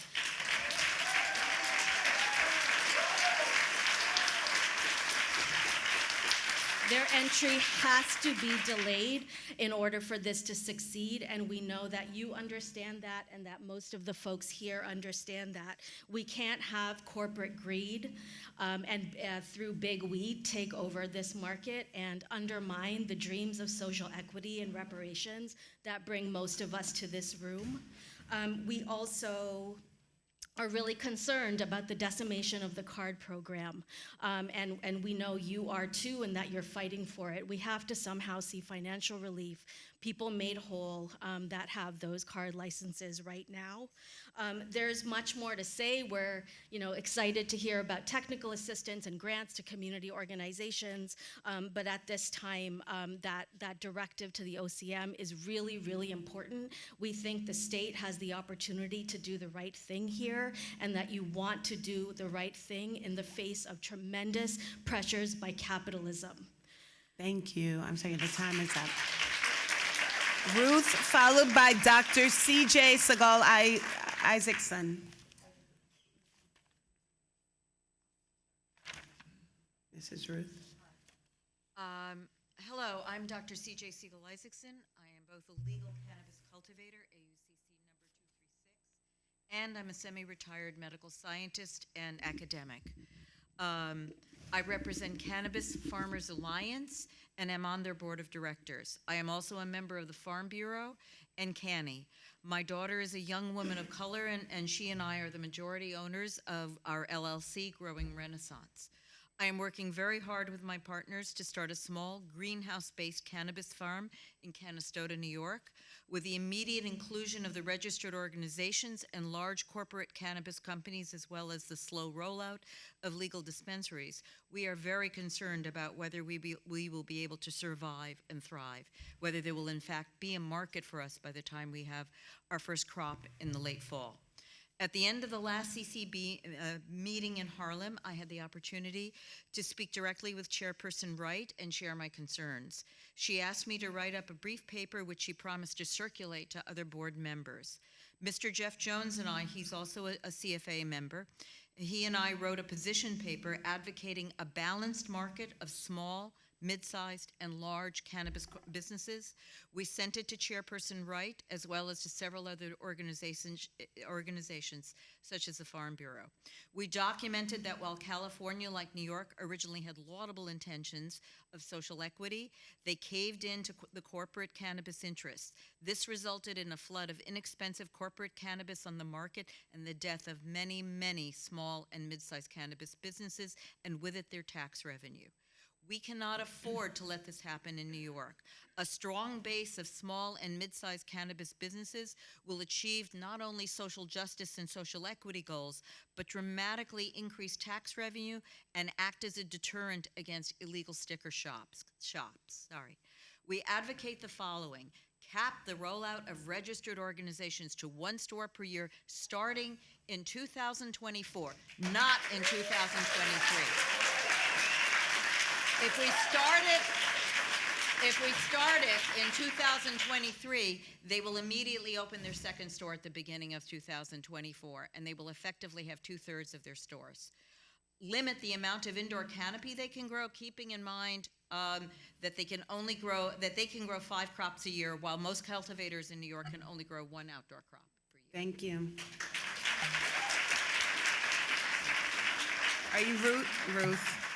And Ruth is going to be followed by Margaret Miko. Sorry, just meant to do that. I'll keep this very short. My name is Ruth Randall, and I am an owner, operator of Green Sugarleaf Farms. We're a 100% women-owned organic herbal blend store right on the concourse of the Empire State Plaza. I wanted to say a great big thank you. I wanted to listen to this meeting. I was not sure what to expect. You guys have done so much work. It truly was a milestone meeting, and I'm super positive and very excited. I'm also a medicinal caregiver grower, and I recently completed the inaugural CCTM webinar as a legacy grower. And I'm really, really looking forward to getting my certificate in the mail this week, but more importantly, my business partner and I are looking forward to working with and getting future assistance from the C program in our goal to have a New York State micro license. And yay, Chip, I'm really excited about the Cannabis Hub Incubator Program. It's awesome. Thank you very much. And now we'll have Margaret, followed by Mike Kasaki.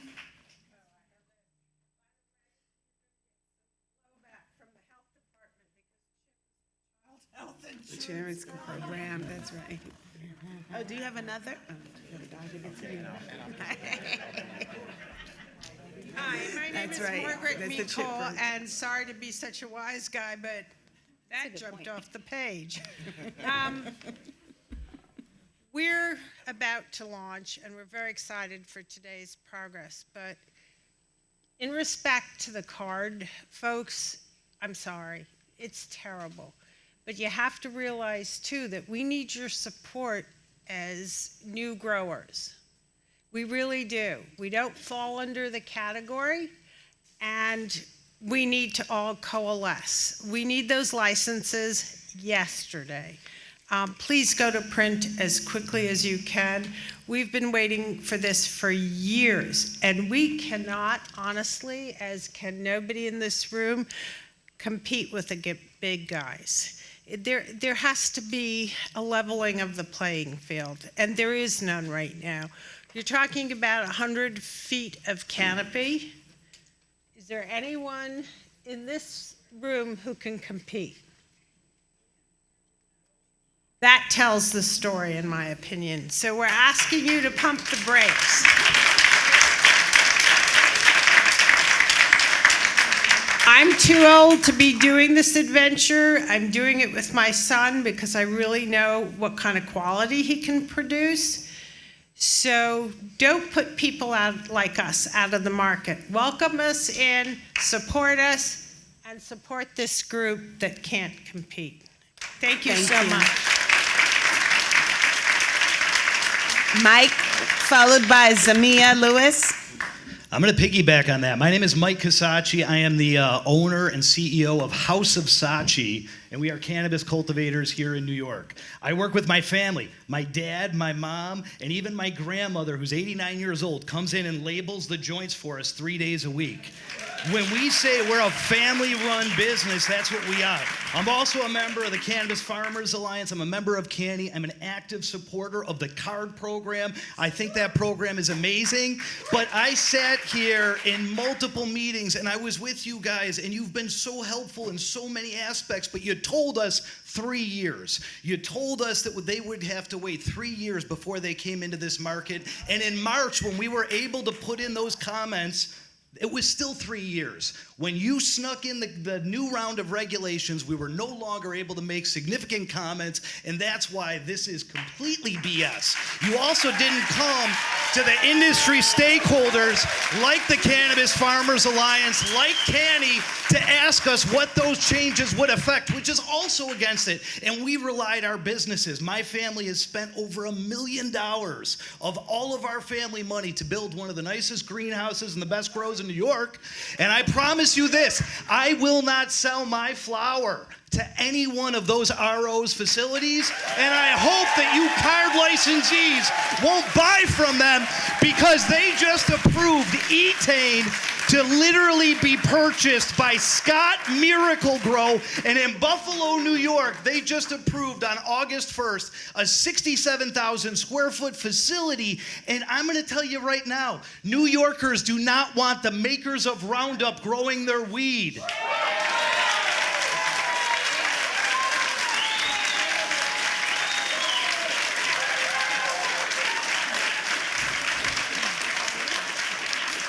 Jeff is going to be followed by Irvin Raboy. Thanks, Samantha. Hi, I'm Zamia, Big Gas Dispensary Card 348, or maybe 347. I'm lost at this point. Oh, sorry, my mind is boggled. First, I want to say thank you to all you guys. It's really, really hard being the face. The last time I was up here, it's totally different from now. You know, when I got my license, we weren't expecting this. We did everything you guys said in the timely manner within the 60 days. Our target open date was August 22nd.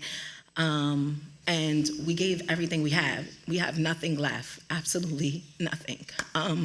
We're paying rent on our location, on 2 locations, and we have no more money. We don't know what the future holds. So, you know, please don't give up, you know? Like, please make sure that we make it through, to the finish line. Please make sure that the card program succeeds. Like, we gave our all. We spent our son's college tuition, and there's people that spent millions of dollars, other card licensees that we speak to all the time, and we're encouraging each other to stay in there. I'm a very hopeful person, and I'm always for the fight. I fought my whole life. I can do it, and I don't know if I can, you know? So please.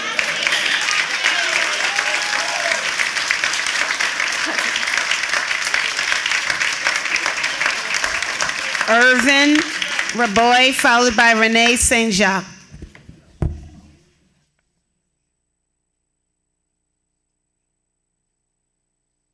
I'm Irvin Raboy from Pleasant View Harvest. I'm an AUCC down in Putnam County. I wanted to thank for the CGS. That was really, really helpful to all the farmers. And I guess I'm just going to reiterate what pretty much every person who's come up here has said, which is hold off the ROs. There's no reason to let them in this early. They don't need the dispensaries. There's barely any open already. We have nowhere to sell our products to, and it can be delayed. It just doesn't need to be opened, and they don't need to get 2 dispensaries within the next year. That's basically it. Thank you.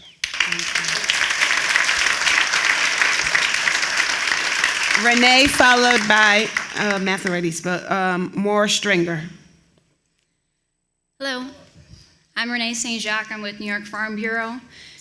And New York Farm Bureau represents farmers from across the state, including our hemp farmers and our adult use cannabis farmers. And as we've seen with the hemp market, it had its ups and downs, and we were hopeful that this opportunity for farmers to grow a new crop would go well. And maybe sometimes, but now we see issue after issue, so many barriers that our farmers have to face. And I'm just echoing the voices in this room that they need your help, and allowing the ROs to come in is not the answer. It is the issue. And it's just gonna push the farmers out, just like you've seen in other states. So I want to add New York Farm Bureau to the voices in this room and the voices from other organizations as well, and echo saying, please support our farmers. They are the true cultivators of our state. Please don't forget that. Jeff Jones, followed by Nicole Ritchie. Yes. So I just don't know where to start. I'm gonna start with solutions, pies, pairing, incubator, excel, seed. That's the hope for if this industry attempts to move on without us. And as you can see, ROs disguise, MSOs disguised as ROs, because all of the ROs are MSOs. So MSOs disguised as ROs who are going to be unleashed on the industry. You understand me? You're going to need some solutions. And I'm here to tell you, you might not like what I have to say, but crying about it, hating, that's not a solution, y'all. Crying and hating is a solution. A solution is a solution. Pairing, incubator, excel, seed. Okay, you move forward, but how do we move forward with you? I want you to move forward. I want you to win. And if you take a scope around this room or just look at what you got on, y'all, you all support MSOs. You all interstate commerce. We got China and other clothes on and stuff, and phones and everything else. So this whole thing about MSOs and this whole thing, I never seen it or heard about it in any other industry except around equity. Now, this dude said something to me, a MSO said something to me that haunts me to this day. He said this to me years ago, and I was upset when he said it to me, and I wasn't in the right mind. I understand now. He said this. He said, it's only a matter of time before I open up, because I got money. But you know who ain't going to open up? People without money. And I was upset, and I ended up leaving the conversation. But he was right. He was right. You understand me? So the PIES program is our money and 100% ownership of your business. If you are a social equity or card, the Pairing Incubator XLC. So keep that on your mind. Pairing Incubator XLC. We're going to make it known through different organizations that we currently work with so you guys can hear about that. But that's how we can move forward. Never mind how everybody else can move forward. They're going to move forward. They already opened up a lane for them. It's not our job to fight these folks. I'm not going to fight these folks. I'm going to try to make solutions and pair with these folks. So the pairing solution is they got to foot the bill for us moving forward. And it's percentages of their taxes. And I already presented this to MSOs. My wife created this program, and they were okay with it. So we got to be thinking about chess, not checkers. How do we move forward? They going to move forward. I promise you. They already got a lane. They told you. They got a lane already. So they going to move forward. Don't hate. We not hating. I didn't sign that letter because of that. You understand me? Solutions. What's your solution? A moratorium? That ain't going to work. Money going to work. Money's the only thing that's going to work. That's it, y'all. Hopefully I didn't take too much of your time. My name is Moore Stringer. Shakti Green Lit is my brand and my label. Thank you. Nicole Ritchie, followed by Thomas Balestria. Oh, Lord. I'm sorry. Thank you. Hi, 2.5. Please don't come. Go ahead. Ladies Yes, and I'm gentlemen ready. of the Cannabis Control Board, my goal here today is less monologue and more dialogue. I want to do less speaking truth to power and more co-creating solutions with power. Chairwoman Wright, Yes, sir. 2 months ago, the universe put a boy from Montana together with a community leader from Brooklyn on a lonely street in Harlem. That meant something. I hope we soon have the chance to continue our conversation on community financing strategies that will help that young woman from New Bay and the young woman who was just up here open up their storefronts without having to sell half their shops down the river to Wall Street sharks. Board Member Knight, 15 years ago, the universe saw fit for me to design and architect an online small business mentoring platform now in use today by Empire State Development. That means something. I hope to soon have a dialogue with you about how to turn the awesome enterprise development resources under your purview towards the success of small cannabis businesses in communities most impacted from Brooklyn to Buffalo. Because folks, we're gonna need to get creative.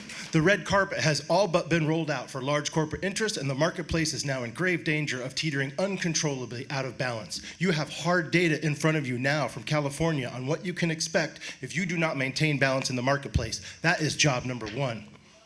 These corporations are not our friends. They have at the heart of their DNA a priority that is in direct opposition to New York's social and economic equity agenda, to produce profits for shareholders above all other concerns. And they are bullies. They take out full-page ads in major newspapers to beat up the governor over problems they themselves helped to create. They hide behind the goodwill. They hide behind the goodwill afforded to groups like disabled veterans in the worst form of corporate greenwashing. We need to double down now on small enterprises and community-first models such as co-ops, collectives, and microbusiness. We need to overcome the access to finance issue. We need a microloan program like Dashida's across the state. We need a state-backed loan loss reserve fund to stimulate lending by mainstream banks. We need greater access to markets. The showcase model needs to be extended, expanded, and improved. Consider a fast pathway for compliant hemp retailers, and of course, codify card. Finally, you need to take action now to prevent an extinction event for small, struggling AUCCs. We are facing death by 1,000 cuts. Do you know that we are being forced to pay $1,000 a month just to plug into the track and trace system? That's too much. We are the canaries in the coal mine for other small enterprises that are going to come after us. The marketplace is not functioning. It is out of balance. Please work with our community to fix these issues and keep these corporate sharks at bay. Thank you.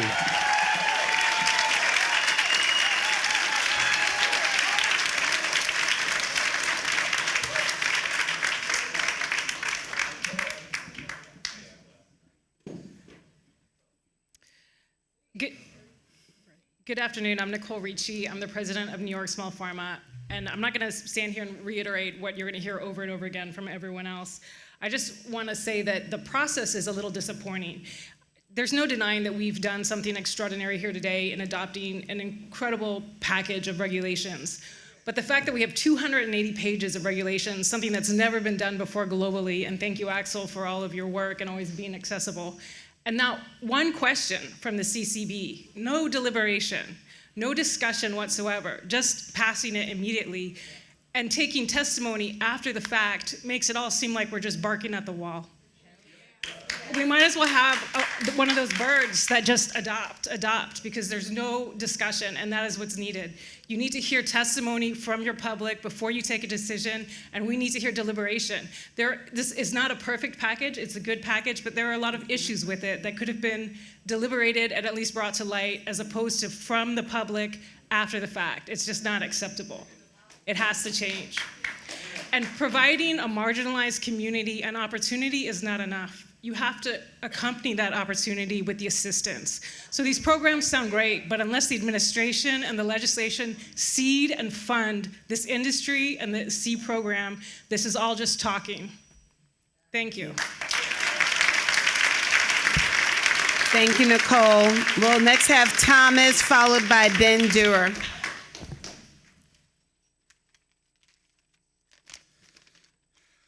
What's good? I hope everyone's well. My name's Thomas Balestria Jr. I'm a mentee from the CCTM program. I came here today first and foremost to commend the board and the office for guiding the community to this historic moment in post-cannabis prohibition history. I wanted to extend my gratitude for your diligence in carrying this heavy load for us and for your commitment to equity as we move forward together. I also wanted to highlight the importance of focusing on community healing at this inflection point in human history, to help us all recover from the traumas that have been caused to individuals due to the ramifications of the enforcement of cannabis prohibition. I believe that this can be a time that we can share life experiences with one another and find that through the commonality that we all have in cannabis, we can foster mutual understanding and forge paths towards mutual prosperity. I would humbly ask the board to consider amending Section 120.3, Subdivision C, Paragraph 1, to include a combination option for indoor and outdoor cultivation to allow micro-businesses to compete in the adult use market. The current regulations limit the ability of micro-businesses to be successful, and in some cases make the structure of a micro-business not economically viable given the ability of established licensees to produce cannabis grown in a controlled environment. I would also ask the board to consider extending the 60-day period for license applications. I don't think that that is anywhere near enough time to allow people to get to the starting line, especially SEE applicants. There's no way it's going to happen, and we're going to exclude people from the market that deserve to be first. I look forward to the continued support from the Office for the Mentees of the CCTM program and the possibility of having the privilege of being awarded a license in the adult use market so I can become part of the solution as we write the next chapter of post-cannabis prohibition together. Thank you for all that you do for the community, and thank you for your time today. Thank you. We'll now hear from Ben, followed by Jillian Draguski. I'm sorry, I messed up that name. Thank you very much for the time today. My name is Ben Dewar. I'm Raven Dispensary's license holder 338, and I echo what everyone has said about the MSO and the ROs and keeping them out and all of their Trojan horse strategy, using the veterans to try and get in any way they possibly can. It really shows the lack of character that they have. I guess I take my time now to ask for a call to action, which is great to see all these card holders and everybody who's been active since the court case. And I hope that we're all there on the 15th as well to show this unity. I think we're underutilizing our power of social media. I see Mayor Hal, myself, a couple others. Some cute gifts aren't going to cut it. All right? It's time to come out of process paralysis. What is there left to lose? We're at the line to cross at this point. There's people who have nothing left, who've given it all already. And if we're going to back each other, then we need to use that power of social media. We're all in process paralysis, and it's time to go, we're worried about getting denied, because if we stick our heads up, it's going to be whack-a-mole. It's the power in numbers. It's the First Amendment, and we need to start using it like we are today and this Friday. I do thank you for doing the heavy lifting.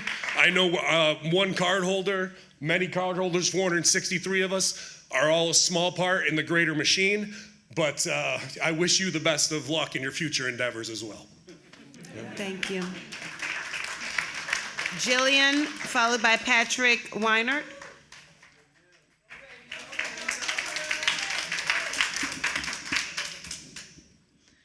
Hello, my name is Jillian Jagutsky, card number 168 of Astro Management and co-chair of the New York Card Coalition Women's Committee. It wasn't even 2 months ago that I was in front of you, filled with a sense of hope and an exciting, equitable future. Today, I'm terrified of the future of the market as a whole. I'm here to urge you to do 2 things to help save and foster a program that you built. We need you to urge the governor to codify card. Without codification, the card program will continuously be attacked and threatened if it survives at all. There's a real risk that card and all of us who followed the rules, regulations, and guidance will potentially be ruined, financially, emotionally, and mentally. I'm going to mention financially again, because many of us gave up other real opportunities to pursue and foster a framework that has been halted by no fault of our own. The second thing I will urge you to do is to reconsider the program that rewards the ROs for their aggressive tactics that have hurt so many small businesses here in New York. It's not just the retailers that are being affected by these issues. It's the cultivators, processors, ancillary, and consumers. It's the whole ecosystem that is being devastated.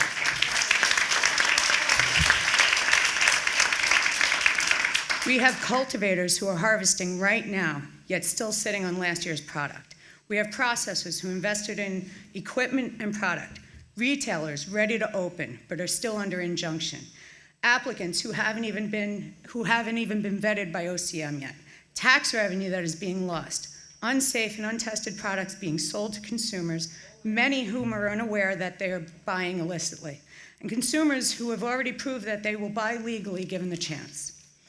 Many of us don't have the luxury of a paycheck because we divested other opportunities. We don't have the ability to hold tight while government figures things out. We put everything into this. We are hurting and by no fault of our own. We followed the prescribed and mandated process, followed the rules, only to feel abandoned by a system that is cognizant, only to be abandoned by the system. Please be cognizant of the precarious situation we're in. Please help codify card. Don't reward the ROs who so blatantly are against small business. Ms. Julian, I'm sorry, I have to ask you to stop because you have hit time. But if you give us the remainder of your statement in writing, it will be incorporated into the rest of the statement. I do have one question that I think 903 of us want to know. Will card have to reapply in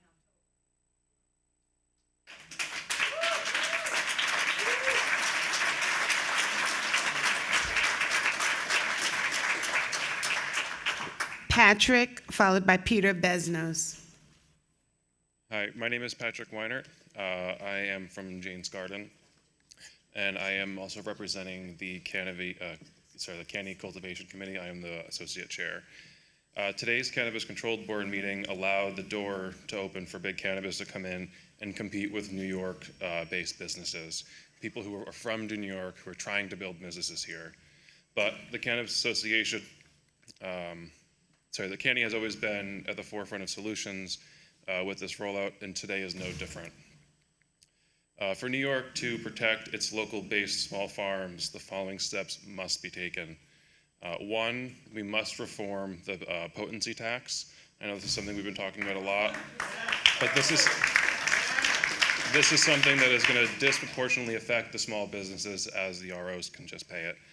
Two, regulations must be immediately fixed. I said this includes giving the ROs and small and local cultivators and processors equal amount of canopy space. Like we said, these indoor processors will be able to turn over multiple crops every year.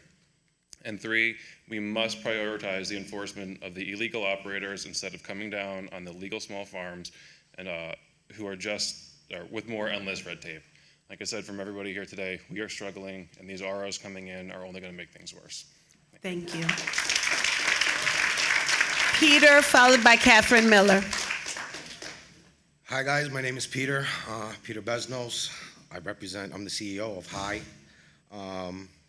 Had a lot to say. I don't know what else to say anymore because everybody just did a great job saying everything and I don't want to reiterate everything that everybody else kept saying, but I am part of CARD. I'm here to stand for CARD. And I think everybody over here wants to really know that question that Julian just asked. What is going to happen with CARD? Do we have to reapply? I mean, a lot of people have a lot of things on the line. Me, myself, I don't want to go into my story and tell everybody my story. A lot of people here know my story. But that, again, speechless. I really just have no clue. We were given an opportunity by you guys, and now it just kind of feels like false hope. You know, we were set to be given a certain type of opportunity to help us. And I see that we're being set back further than we were probably before we even received this card license. So please take all of that into consideration and think about the people that are going to be hurt by all of this that's going on. Thank you, guys. Thank you. Catherine, followed by Hal McCabe. So the mayor isn't here.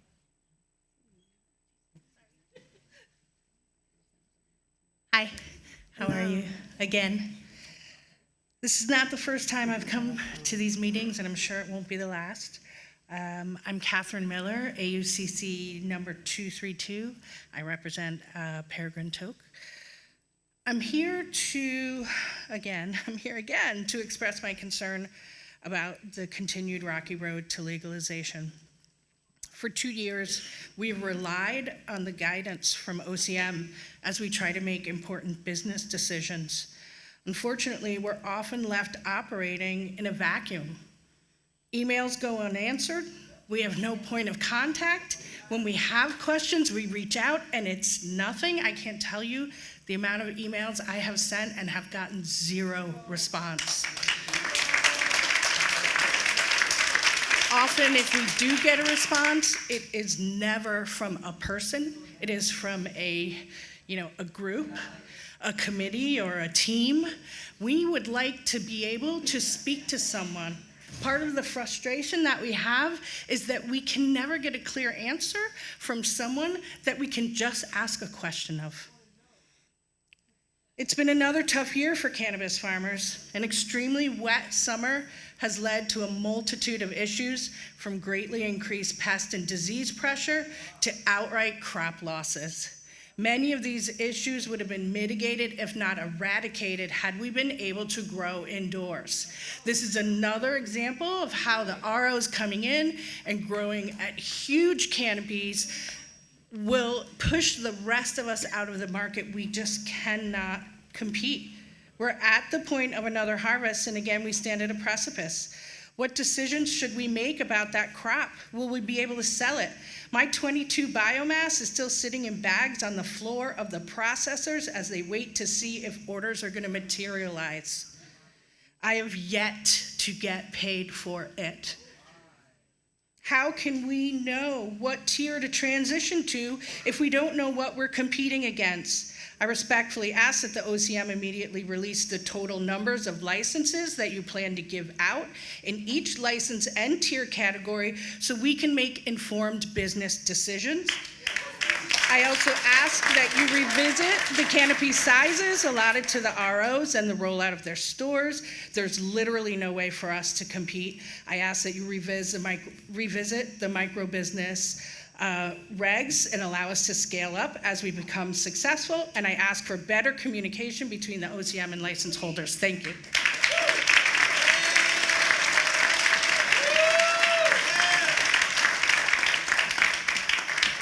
Hal, followed by Christine Richardson. How you doing? It's a little low for me. Sorry. My name's Hal McCabe. I'm the executive director of the Cannabis Association of New York. People have said pretty much what we want to say. You've got two groups of people, the farmers and the cards, that are balancing on the edge of a pin right now, and they're facing ruin. Who's not facing ruin? The ROs. So do you know that one RO's grow space can replace 10 of our cultivators right now. You've got to allow us to indoor grows immediately if you're going to open it up to the ROs. It just has to happen. Otherwise, we're not going to be able to compete. And all of these people, our goal is your goal. We want to get to the same place that you guys want to get to. We want the social equity and the restorative justice folks to succeed, and we want the farmers to succeed. We're trying to get to the same place. We put hundreds of hours of work into our comments on the regulations, only to see them ignored. We've got 550 members representing the entire supply chain, a wealth of knowledge. Please take our comments to heart. Please make changes. I hate to see these things just go through without any adjustments. So thank you very much. Thank you.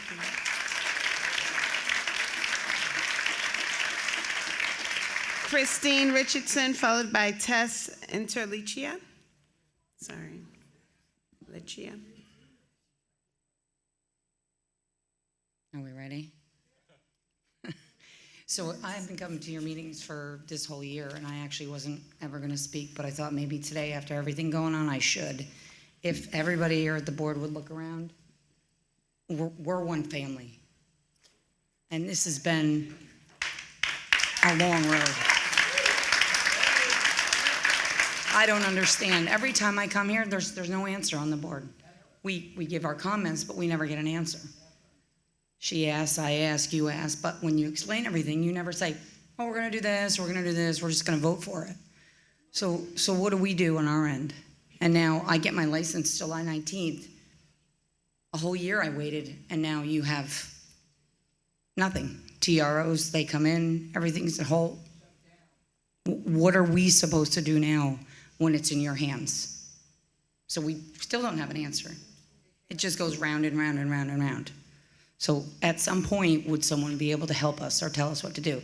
You post everything, but there's nothing there for me. I call, I get no answers, same as everybody else. It's the same circle, but for a whole year for me. It's been an entire year.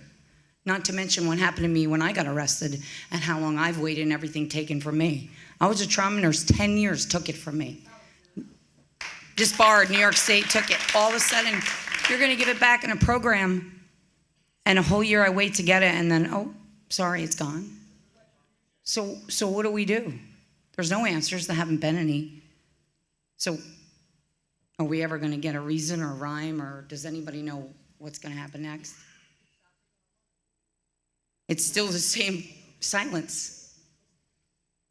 And there's my silence to you, that we're still in silence. That's it. Thank you, Christine. Tess Interlicia, followed by Joseph Calderon. Hi there. There we go. My name is Tess Interlicia. I am AUCC number 34 of Grateful Valley Farm in Steuben County, co-founder and board member of the Cannabis Farmers Alliance, Farm Bureau, and Canny member. I'm also a family nurse practitioner. I'm a daughter, a sister, a mother, and a healer, and I'm a farmer. I wanted to thank you for giving me a chance to speak my piece today, but I wasn't going to, as I've just about given up. Given up on the vision that I've had since the 90s for what legal cannabis could look like here in New York State. And I've just about given up on the state to do the right thing. I bust my ass every single day. I'm fighting day and night for this plant. I'm fighting for the tens of thousands of patients I've treated to be able to have access to this amazing plant, this beautiful plant that's saving lives, and she saved mine. She's healing people every minute of every day. How can we allow greed to shatter something so perfect? How can we let the fate of New Yorkers be crushed in the hands of just a few bullies? New York. How about gritty New York City, the one city who loves her Mary Jane like none other? New York, which happens to be, by the way, the most linguistically diverse city in the world. Over 800 languages are spoken. How can we celebrate the glorious diversities and be proud of this while we sit back and welcome a handful of out-of-state cannabis to destroy our economy before it's even had a chance to take off? How's that okay? Doesn't sound like social equity to me. As a farmer, we were asked to grow cannabis for the state of New York, so we did. But you didn't deliver. No, you put up roadblock after roadblock after roadblock. I don't want to complain anymore. I'm tired. I'm really freaking tired. Families are suffering. I'm close to losing my farm again. I'm sitting on lots of beautiful organic cannabis that's been deemed by several people some of the best grown that they have seen and tasted. But it's rotting. We've lost millions of dollars. We have done everything right, and I can't even feed my children. I sold my tractor to save the farm in January. It's now September. I have nothing left to sell. Oh, except for the, hundreds of thousands of dollars worth of cannabis rotting, turning into CBN. It's great. So my last plea to those empowered to please remember September is Suicide Awareness Month. Which professions are the highest risk for this? The service-oriented professions. No surprise there, right? Doctors, veterans, farmers. I had to call personally for police, for a wellness check on a fellow cultivator, and I believe Canny also had to do a suicide crisis intervention for another. This is no joke. We're in trouble. Please do the right thing. Give the farmers a fighting chance to survive, to save this plant, and to give New York something to be proud of. And I beg of you to stand up for what is right so you may sleep at night knowing you didn't need that CBN that oxidized in my damn barn. Thank you.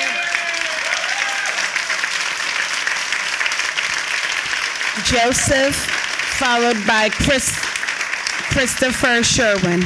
Joseph Calderon, followed by Christopher Sherwin. Wow, it's almost the exact height. That's like rare for a guy that's 5'5". I don't know how I can follow that up, but no to the ROs. No to the ROs. Joseph Calderon, AUCC 34, Grateful Valley Farm, co-founder, CFA Cannabis Farmers Alliance, and Farm Bureau member. At first, I was going to stand here for 2 minutes in a moment of silence.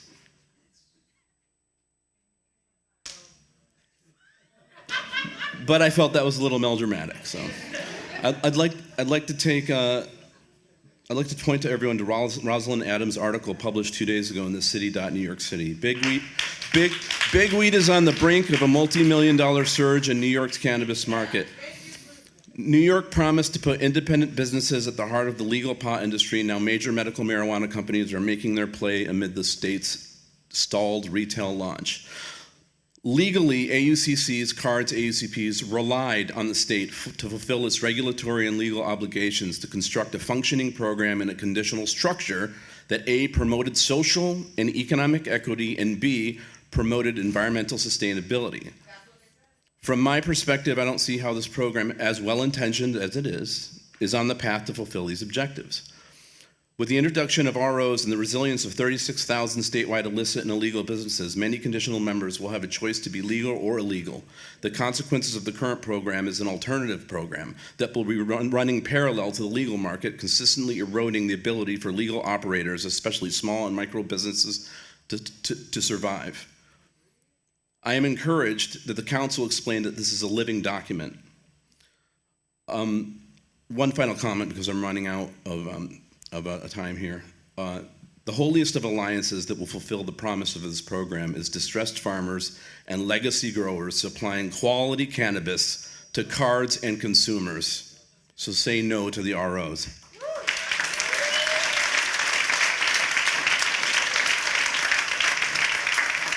Christopher, followed by Burkay Sabat.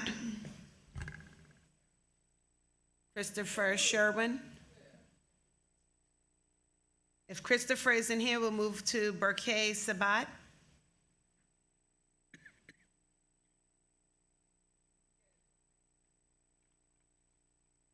Hello. Hi. My name is Burkay, card number 144, Elevate Soho.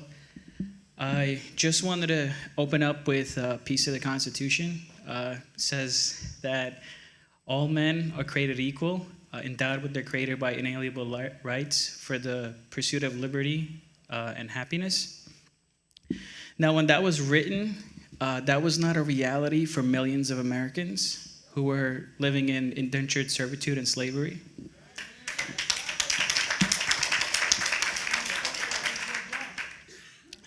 And that continued to be a goal that this nation tried to fulfill for hundreds of years. Unfortunately, people from our background and our communities paid the price for generations of policies that hurt them the most and were specifically targeted to hurt them. That includes such recent policies such as the drug war. And when I saw the original MRTA, I was very happy because outside of just being a cannabis law, I feel like this is the first time in my living memory that the state has taken action to right the wrongs of generations of economic, social, and racial injustice. And it's quite sad to see the state of the card program today. It's under injunction. Large cannabis companies are assaulting the program from all sides. Card licenses like me, who put everything into this business, who thought this program was going to be an avenue for years of injustice that we faced, our constitutional rights being violated, weaponization of cannabis programs against our communities, and also even the injustice of being stopped and frisked all the time because they thought we had cannabis on us. To see the program where it is today, it's just sad, and I'm urging the governor to call a special session to try and codify the card program.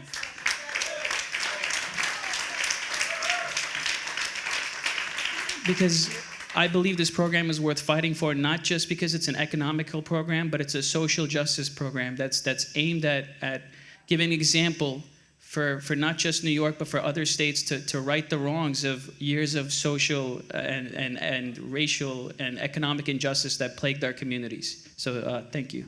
Thank you. Matthew Waddell, followed by Alexander Anderson. Matthew Waddell. Hi, everyone. My name is Matthew Waddell. I am a legacy grower.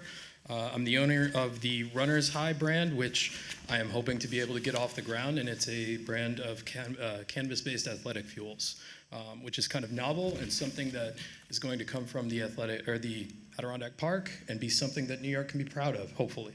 I'm a Canny member, and I'm a recent mentee from the CCTM program.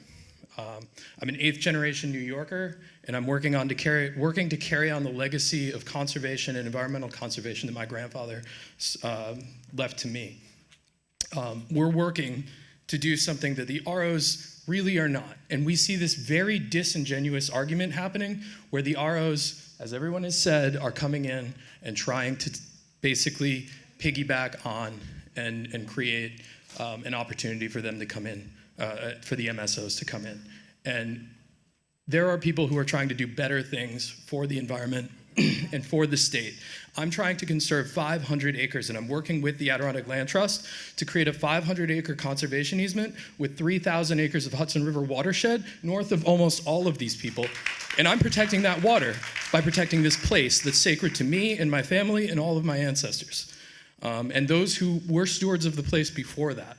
And I'm giving this back, working with the Adirondack Land Trust to give this back and create a place for people to come and enjoy cannabis in a different and positive way. And so codified card is the only way that we are going to be able, as micro businesses and other businesses, to actually sell a product that New Yorkers want to buy and not this garbage. Thank you. Alexander Anderson, followed by Jeanette Miller. Okay, thank you. Hello, and everybody. My name is Alexander Anderson. I'm the executive director for Reentry Theater of Harlem. It's a reentry program for individuals coming out of prisons and jails. I came here today. I don't have a CHUB application. I came here because my wife and I have a CHUB application that's being pending, or I really don't know what status it's in. We haven't heard anything back. We applied in September. I wrote several emails trying to get a decision on our application and haven't gotten anything back. So I'm asking the board here today to at least give us an answer. We feel that we have plans and hopes, like everyone else here, for the people who we work with. I'm committed to helping individuals who are coming out of prison. I did 5 to 15 years for possession of marijuana. It devastated my life. I'm a social worker. I lost my job. It's hard for me to get a job without having to explain while I was incarcerated. This opportunity to have a CHUB license will allow me and my wife to employ the people who we both work with. We're both social workers, and to employ those people that come out, that get involved in our theater program. We thought that this would be a great idea, but what I'm hearing now is maybe we shouldn't even pursue it because I hear all the problems that people are going through. So I just want to ask that, we at least get an opportunity that our license the number is 904, gets a chance to be reviewed and considered. I handed out, my statement with a brochure, because I wanted to say that the individuals that I work with, people who've come home, have been invited by one of the biggest synagogues in New York City to help open up their holidays. And I thought that was really great that they invited us to put on a performance like that. These individuals need jobs. 2 of them just came home, got jobs with certain organizations, and got fired because one did 40 years and didn't know how to do case management, and they got fired. So I'm hoping to get a CHUP license so that I can put people to work that are coming out of prison and that come to our organization to get their lives together. Thank you, Mr. Alec. It's Marcos Ribeiro, I'm AUCC 36, Harvest. Wanted to have my comments on the record. I'm very concerned about letting multi-state operators just come into the market at the same time we're trying to establish ourselves.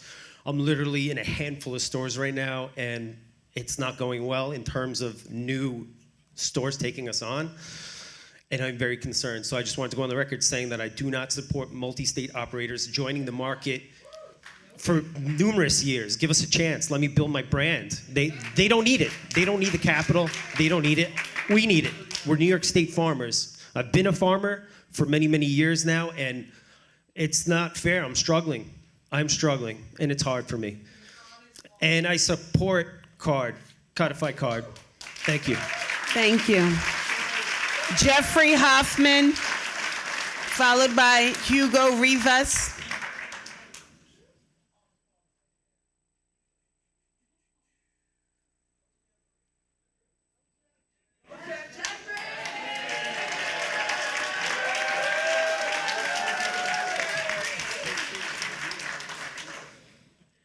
I came to the meeting in January, and I told you of card applicants that paid their application fee instead of paying their rent. I don't know how we got here. I don't know how we created regulations that are so susceptible to legal challenge. I know the general counsel quit in June. Maybe he was unhappy with what you were proposing and was recommending to you not to do it, to do something different. The first retail application, period, needs to be open to everyone at the same time. What does that mean to you?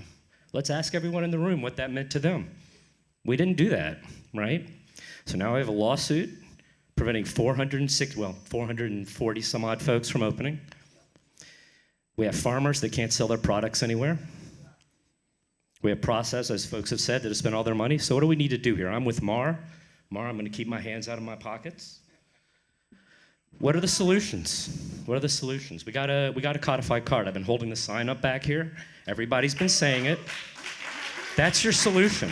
The solution is not to wait for this lawsuit to have card be found unconstitutional. I'm an attorney, and I'm telling you that's what's going to happen here. Okay? That is what is going to happen. So we got a codified card,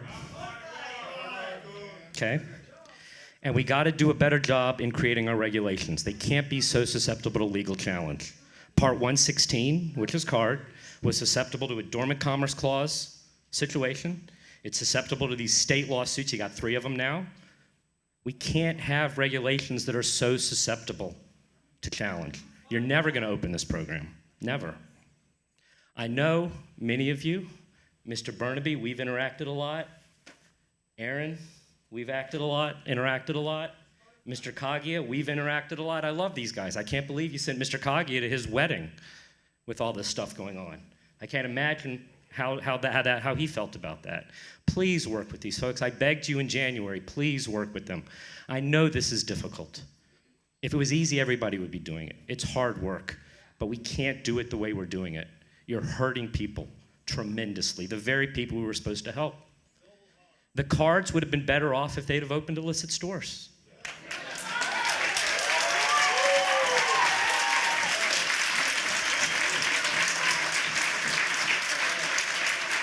And I don't want that. I fight with people all the time about having a regulated market. But that's the fact. These people are broke. And they'd be having all the money that all of the thousands of stores have made in the process. So I beg you, please, answer the phones. Better regulations. Work with the governor, please, to codify card. He's going to call a special session, perhaps, about the migrant crisis. Let's do this. There are solutions. Please, let's do this. Thank you. Thank you, Jeff. Hugo Rivas, followed by Dashida Dawson. So it's going to be Hugo Rivas, followed by Dashida Dawson. Thank you. Hello, everybody.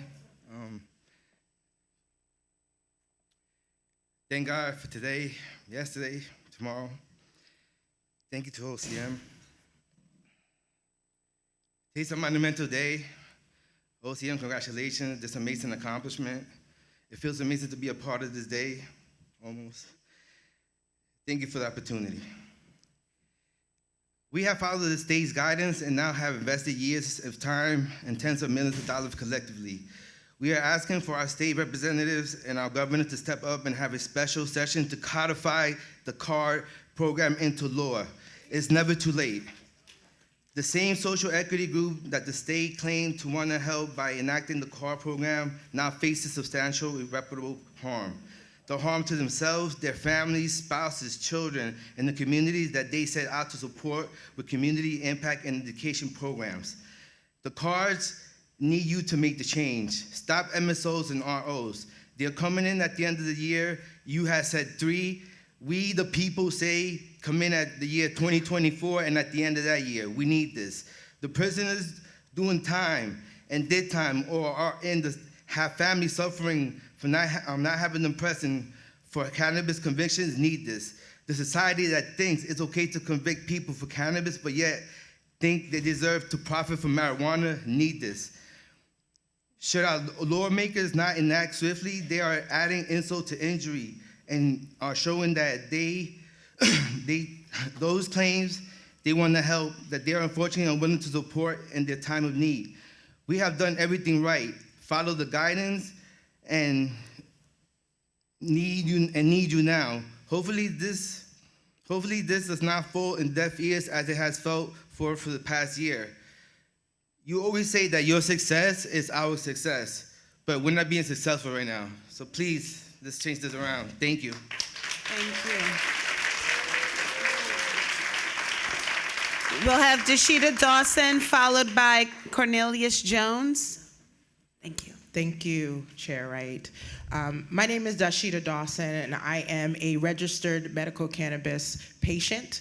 I'm also a child of the war on drugs. A long time New York cannabis advocate and educator, and now the founding director of Cannabis NYC, where over 200 card licensees have been provisionally approved in our jurisdiction. So without a shadow of a doubt, I stand here to firmly say no to RO and to stand with the card licensees as well.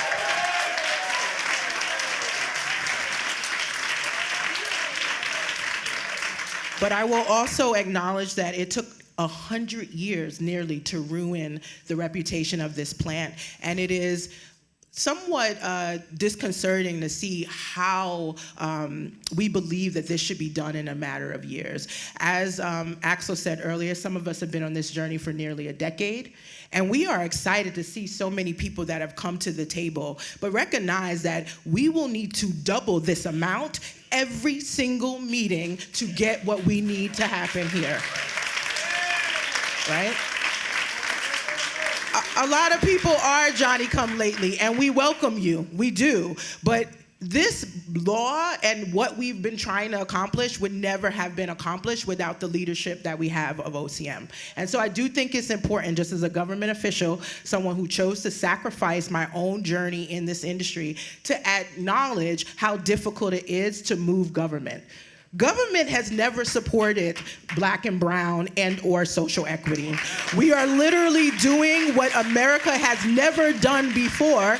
And therefore, it's very possible that we will continue to make mistakes as we are trying to go through this. I definitely want to make sure everyone's voice is heard. And I agree that in this process, it does seem absent of the voice first. But that's why we have the public comment period. That's why we have to continue to show up in droves. And I also just want to caution this. Be careful listening to the opinions of those that haven't achieved what we want to achieve. If you never fought for equity, how are you standing here talking about it, right? If you've never been at the forefront of this journey, how are you now here? At the end of the day, a lot of people made a lot of comments about what will happen if we allow big companies to come into this industry. And like the brother said, that's probably gonna happen regardless. And so we do need to have solutions. And some of the solutions will be regulatory, but as a person who is overseeing a jurisdiction with so many cannabis consumers, some of the solutions are what we buy and how we buy. And at this point, just as a consumer, there are some places that I will not shop. And we know on the record what people are doing to block the progress here. And so we can't reward them regardless of if they make their way into the market. We need to let everyone know. And part of the Lift Off Cannabis NYC tour is really about public education around exactly how we've come together. It isn't about hating on the state's effort. We're not gonna love every line in over 300 pages of regulation. But the good news is we didn't put it in statute. Thank you, Chris, for that. And we get the opportunity to continue to iterate and bring more people. But as someone who's been doing this for almost a decade, we need this whole room filled wall to wall with the same comments, with the same cooperation and collaboration, and support of our OCM and the CCB. Because no other state has attempted to do this, our country still isn't trying to do it. Trying to reschedule isn't gonna help all of you as well. So again, get educated fully on what's happening, and as you move forward, just remember that the people in charge have from the beginning been on this fight. They have also lost wages, chosen a path that is poverty, trust me, I know, working for government to be able to make this happen. We work with very limited staff. Many emails do not get responded to, but I feel terrible. But at the end of the day, we are still aligned in the mission. And that's why the executive director said from the door, we stand with CARD. So I don't believe CARD's going away. I think we have to continue to fight for what is right and continue to stand here and say these words. Deshita, I'm sorry, I have to ask you, we're time up already? Yes. So, I will just end with Cannabis NYC is here to support. Thank you. And we have many programs to do so. Thank you. Cornelius Jones, followed by Beck Hickey.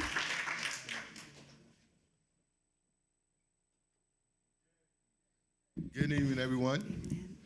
My name is Cornelius Jones. I'm a member of the LICC. I received my license in April this year, and I was very appreciative, and I still am, you know, and I see what's going on with the state being sued and everything, but there's 63 of us out here in Long Island, and we're struggling out there, and we need the state, we need everyone we can, we need help. You know, and we definitely don't need y'all to forget about us. And that's all I just wanted to say. I wanted to bring that to your attention. I had more to say, but I'm choked up inside. I can't get it out.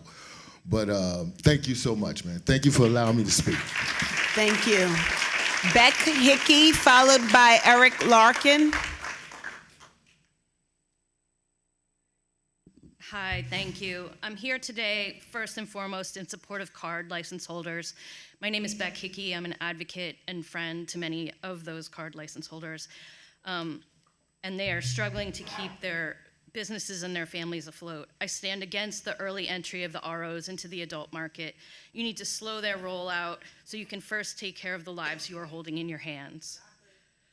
But if you are really opening applications in 3 weeks, I need to make one more point. The passage of the MRTA in New York was a huge step towards righting the wrongs of the past and lifting communities that have been targeted for decades. I applaud the work of the CCB and the OCM and what you have done to not only deliver on the promises of the MRTA, but to do even more when possible. It's not an easy task. No other state has been able to make the progress we are making in New York, but you still have a lot of work to do. We currently have over 280 adult use conditional cultivators, 40 conditional processors, and 463 adult use retail license holders. What stands out as a glaring inequity is that currently the licensed cannabis industry in New York is less than 5% women, and women of color even less. While these numbers make sense, given the fact that most marijuana convictions during the war on drugs were men, the farming industry in the US is dominated 65% by men, and 94% of startup investment money goes to men. You have a lot of more work to do for the hardworking, groundbreaking women entrepreneurs in New York cannabis. Currently, in the US, 42% of all small businesses are women-owned. Women take more risks, hire more people, and invest more in those workers. Women of color employ over 2.2 million people in the US, and studies show that women of color hire and promote more people of color. All of that being said, the MRTA calls for a diverse and vibrant cannabis industry in New York. And if you truly want to take that on, as you review the new applications, you need to start prioritizing women. Thank you. Eric Larkin, followed by David Nikponsky. Hello, my name's Eric Larkin. I'm from Juniper Jail Cannabis Co., conditional cultivator license 133. I had so much to say before coming here, but everyone here has already said it better than I ever could. So I guess all that's left for me is to express my gratitude. My gratitude for being a part of this industry, my gratitude for togetherness, for everyone here making their voices heard, and also my gratitude for you guys doing such a difficult job, all these tireless hours and efforts to make the best decisions to progress the industry. And all that I could ask is that you hear the voices of everyone here and try and make the best decisions going forward for everyone. Thank you. Thank you. David, followed by Annette Fernandez. Hello, everyone. Madam Chairwoman, members of the Control Board and the OCM. My name is David Nikponsky. I'm CEO and founder of Freshly Baked NYC, card retail licensee number 652. We are members of both the Card Coalition and of CANI.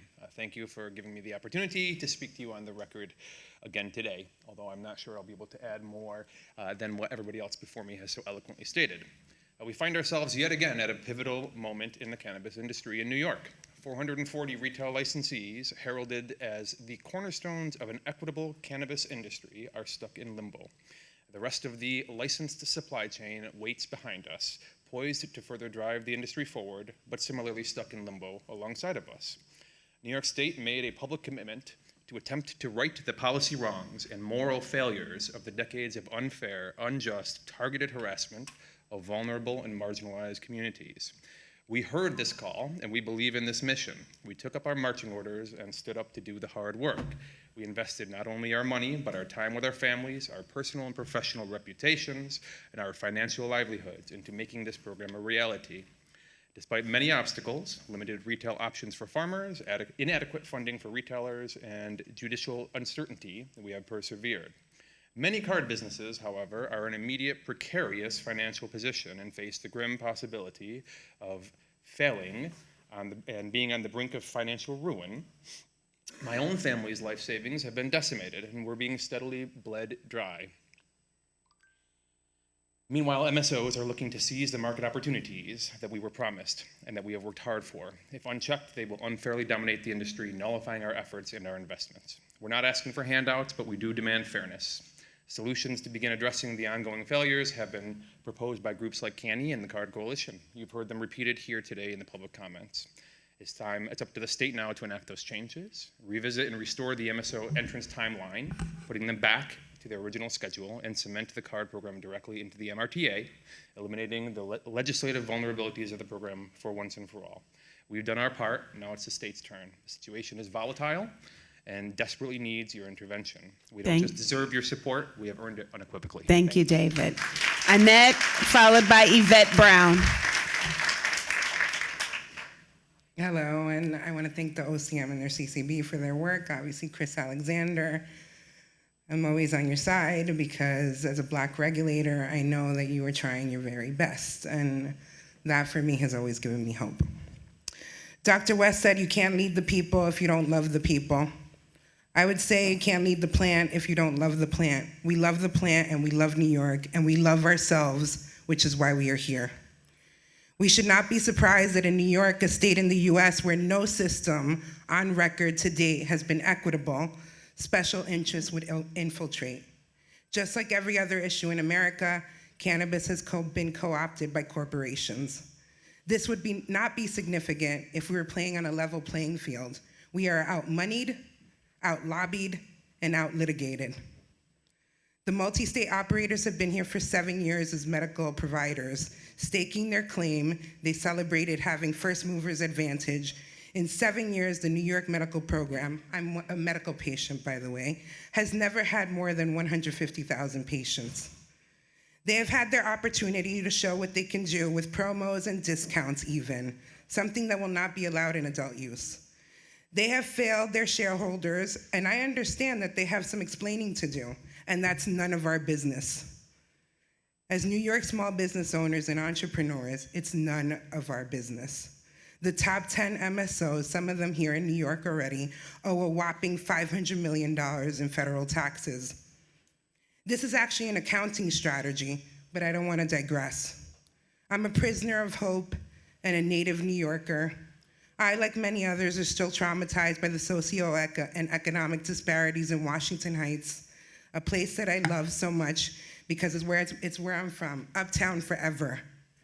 The Heights and so many other communities across the state are in desperate need of new economic opportunities and better services. In Uptown, it's our children who don't have access to nearly enough enrichment. We deserve the best of opportunities. We deserve reparations, access to capital that is not predatory, and first movers advantage. Know that this New York cannabis business community won't stop on our quest for healing and transformation in New York. Thank you, Annette. Yvette Brown, followed by Sean George.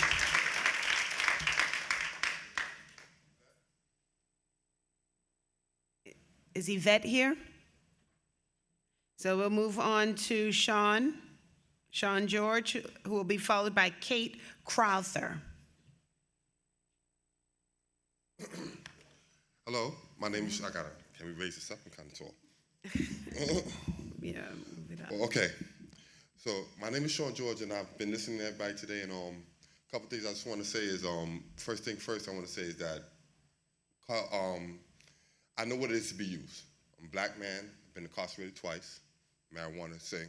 I know what is being used, and I see what is going on a lot of here is all of us is being used, and we're not saying who we're being used by. I heard ORs, I hear MOS. I don't hear nobody calling out names of CEOs or corporations, or people who are backing these people who are doing this, who is doing this lawsuit.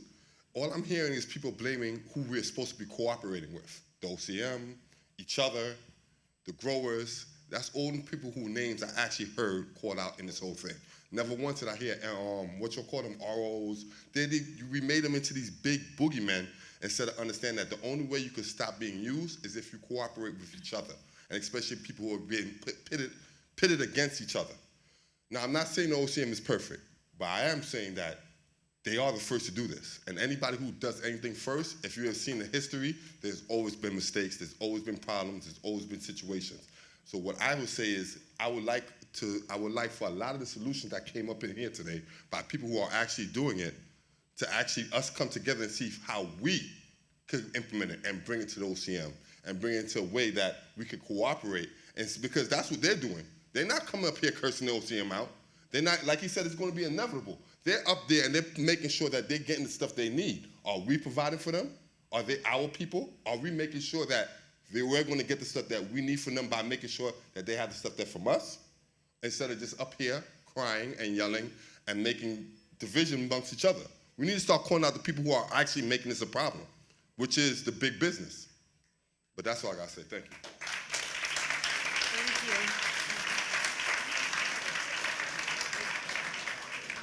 Kate, followed by Eric Larkin. Wait, I think Eric already spoke. Yeah, he's got his name on here twice. So we're going to move to France Rice. Kate, followed by France. Is Kate here? Okay. France Rice, not here. Willa Smiley, not here. Oh, Emma is? All right, so we'll hear from Willa Smiley, and then we'll move on to Emma Butler, sorry. Oh, it is Butler? Okay, I'm sorry, somebody wrote it wrong. Afternoon, everybody and the board. I have, first of all, hi, good afternoon. My name is Willa Smiley. I've been a nurse forever and a day. I spoke the last time. I just have a few questions on the board. I heard when they were talking about the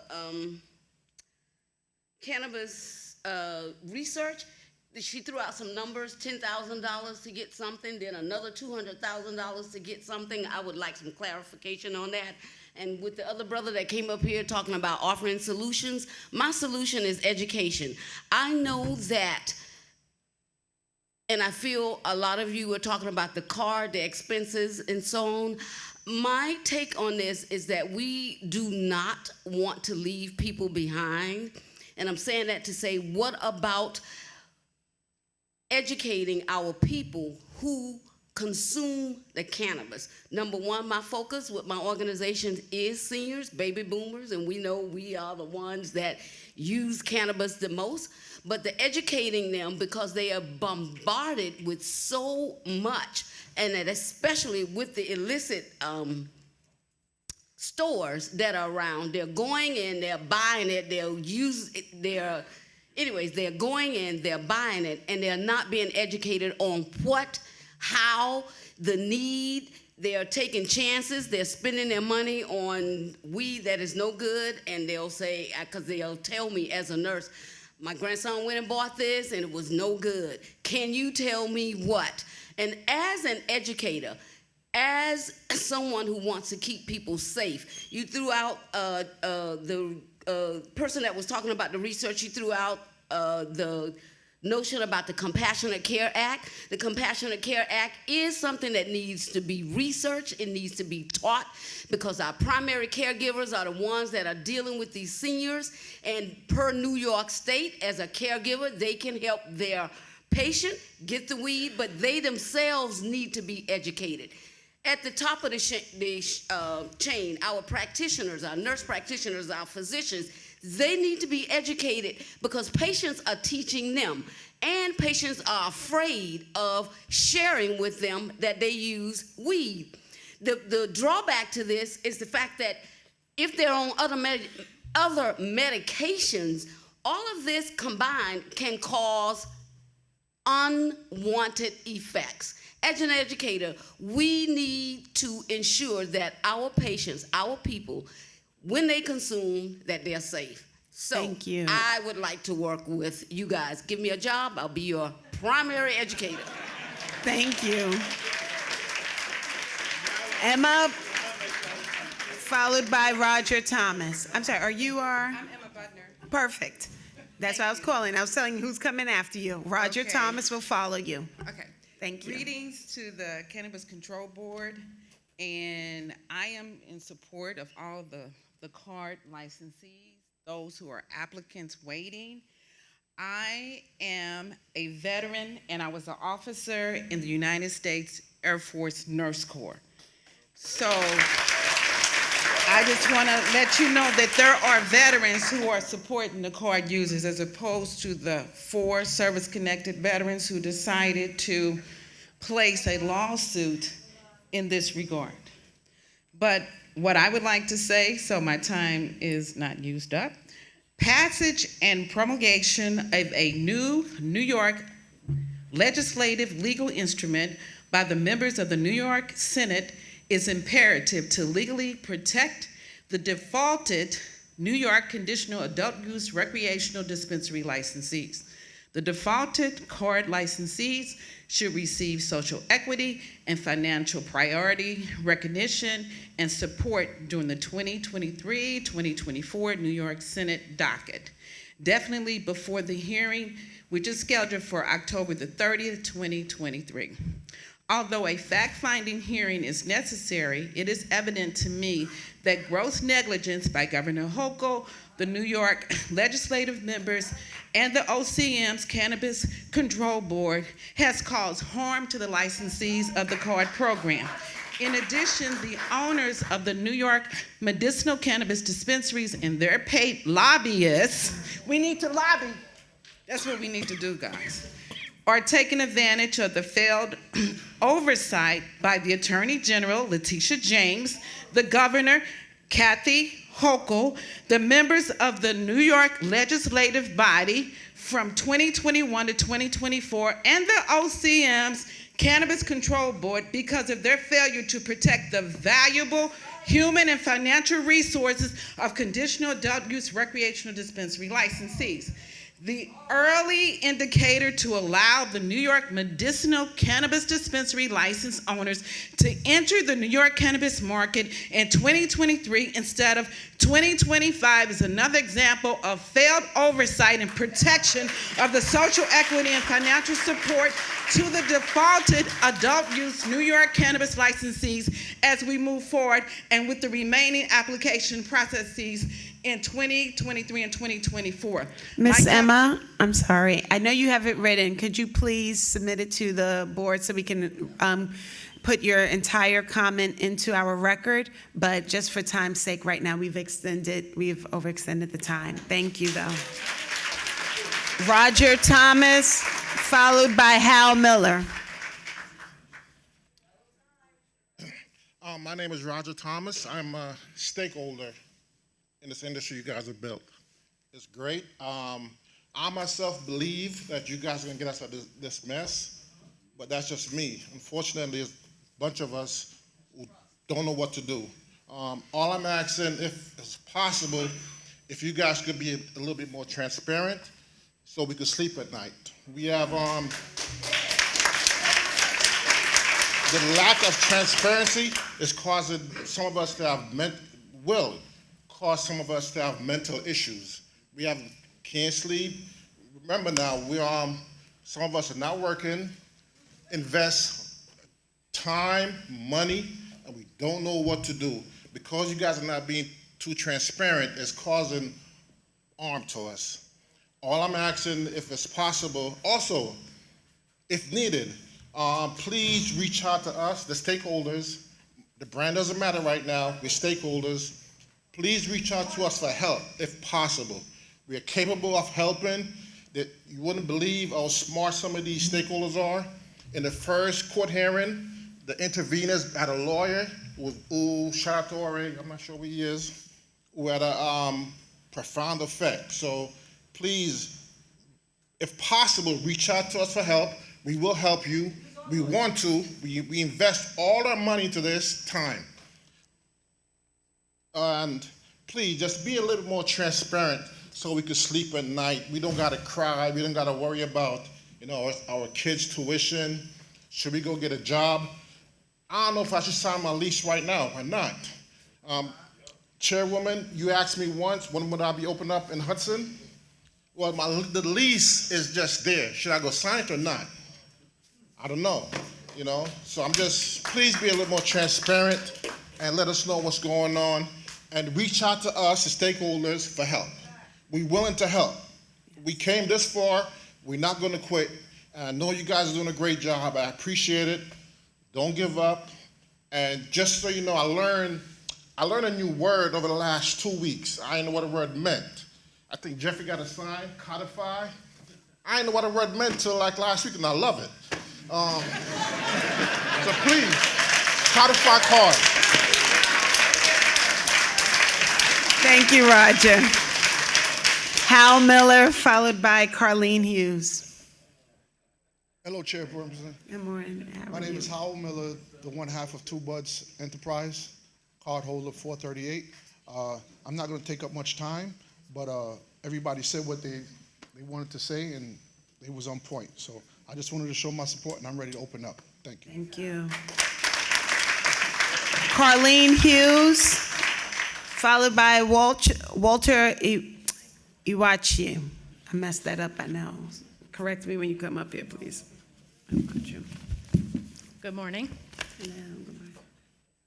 I'd like to tip the hat to Chris Damian and the board for your hard work and give some respect to Axel, with whom I shared a pivotal smoky elevator ride with Doug Green about 8 years ago, Cannabis Excelsior. I'm a medical cannabis patient here in New York. I'm a former legacy market participant, and I serve as the deputy director for the New York City chapter of NORML. I'm the co-chair of the education committee for CANI, and I sit on a host of national cannabis roundtables along with many other tireless advocates who contributed to several white papers for both the MRTA, many rounds of regulations to help steer this program. I currently represent card clients and potential applicants.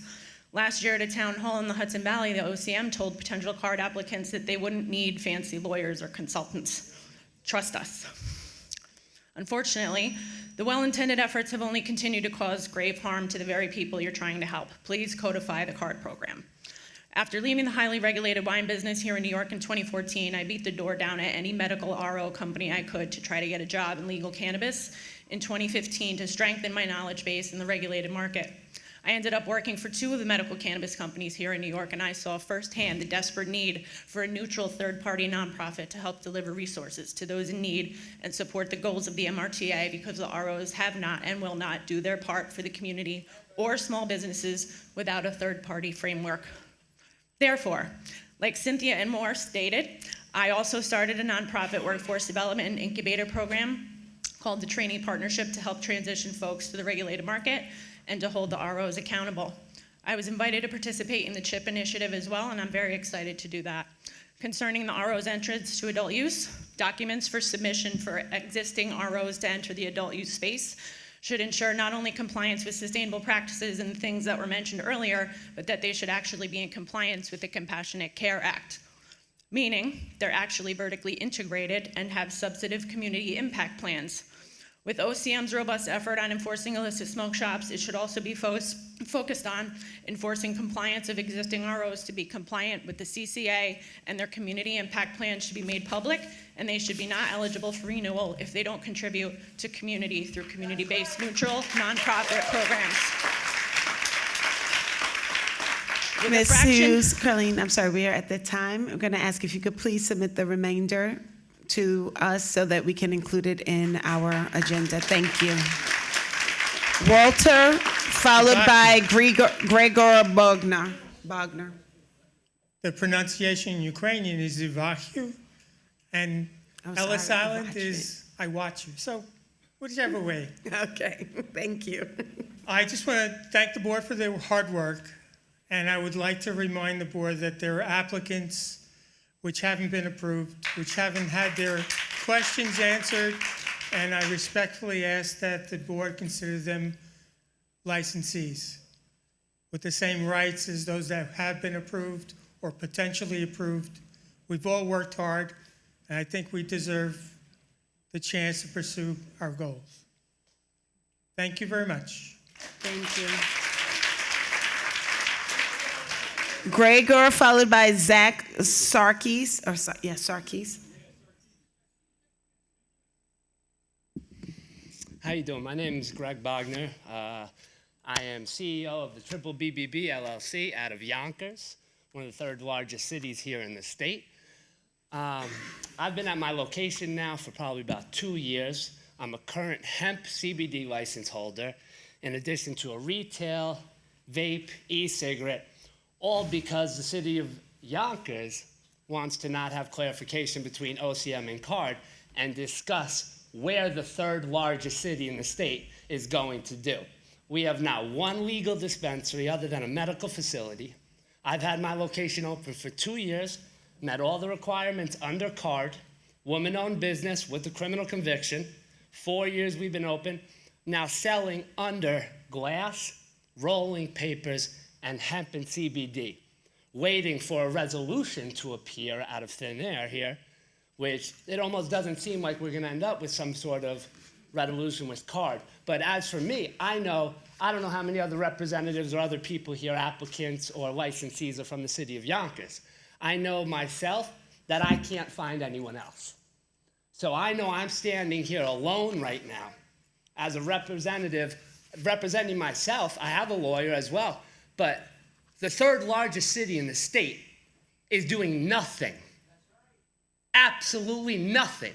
I've had a store open for 2 years where I have almost 4,000 customers signed in a petition that want us licensed to be able to bring legal product to the table for them to purchase. This is egregious by the state that this has gone on this far.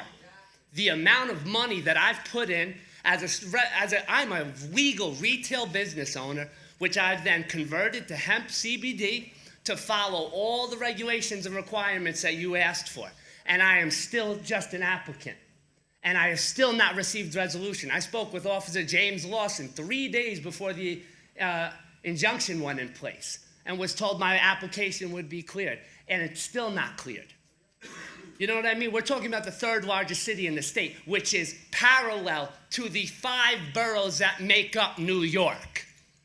And this is, to me, I have farms that we're working with that are distressed farmers that we're trying to give them an opportunity to try to set something up with a place that is willing to work with craft growers and smaller based farmers that are here, that are licensed within the state. Thank you, Mr. Greger.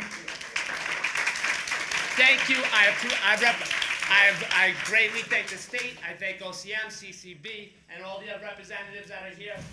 Keep showing your support. Thank you. We're going to follow with Zach Sarkis, Nick Farah, and Mary Kruger.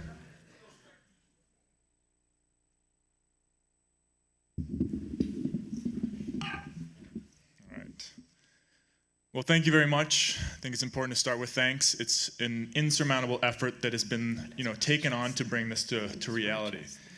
My name is Zach Sarkis. I'm a small business owner. I'm a partner on an AUCC, small family and friend-run business. I am an educator. I'm a consumer. For the past 4 years, since the very first hemp regs were published, I've read every single line live stream to the public to help educate and engage. This past revision and what has been passed was the first time we did not do that. I also won't forget how the last regs were passed during holiday season. We still got 3,500 comments together. The blanket copy and paste statements in response to so many important critical analysis of this document that was just passed, just swipe to the side. 400 comments in this last comment period. Why? Why the hell would I comment if OCM staff members, board members are coming out the gate before the regs are even proposed? We will not change these regs again.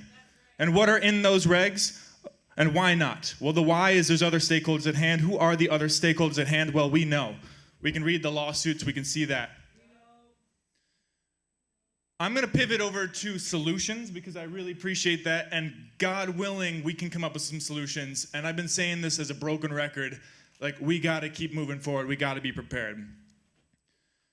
I think pairing off of some of the Jeff Jones comments about the initiatives, local libraries, incubators, these things that are turnkey that we can empower our local regional community members to tap in.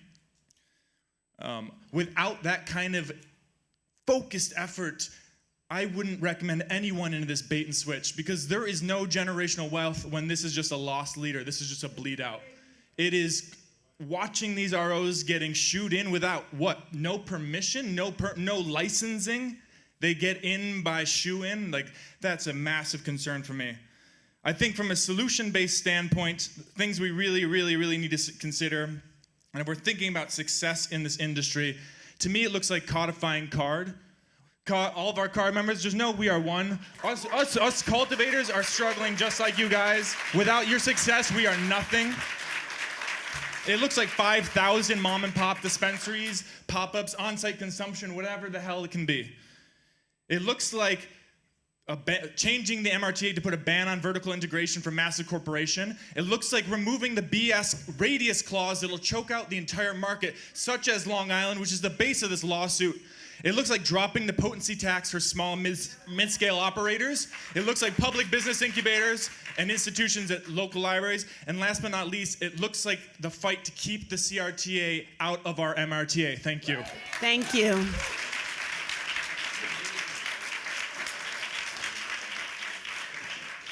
Nick Farah and then Mary Kruger.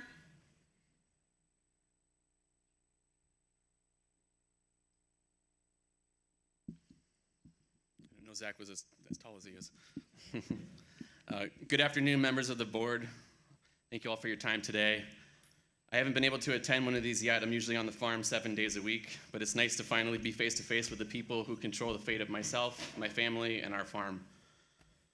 My name is Nick Farah. Today, together with my parents, we own and operate Leaning Birch Farm, a vegetable farm in Amsterdam, New York, along with our AUCC license number 302, Goldfinch Flora LLC. I'm a member of Cannabis Farmers Alliance and sit on our board, and a member of New York Farm Bureau. I want to expound on Dr. Gilbert Jenkins' concerns about RO expansion. We know that the existing RO canopy alone is enough to saturate the adult use market. Expanding the ROs without a plan to control their contribution to the adult use market is irresponsible. AUCCs entered the market with the understanding that we would have a year of sales in a market with at least 100 stores before ROs were able to compete with our production. Not only has the state failed to materialize these outlets, but having gone a legally imperiled route and restricted from opening dozens of new stores, New York has deprived struggling cultivators like my small family farm the last opportunity we had to see our 2022 harvest moved in advance of this year's crop and RO competition. All at the same time, seed to sale tracking requirements set to begin will amount to enormous monthly expense that far too many of us cannot currently afford.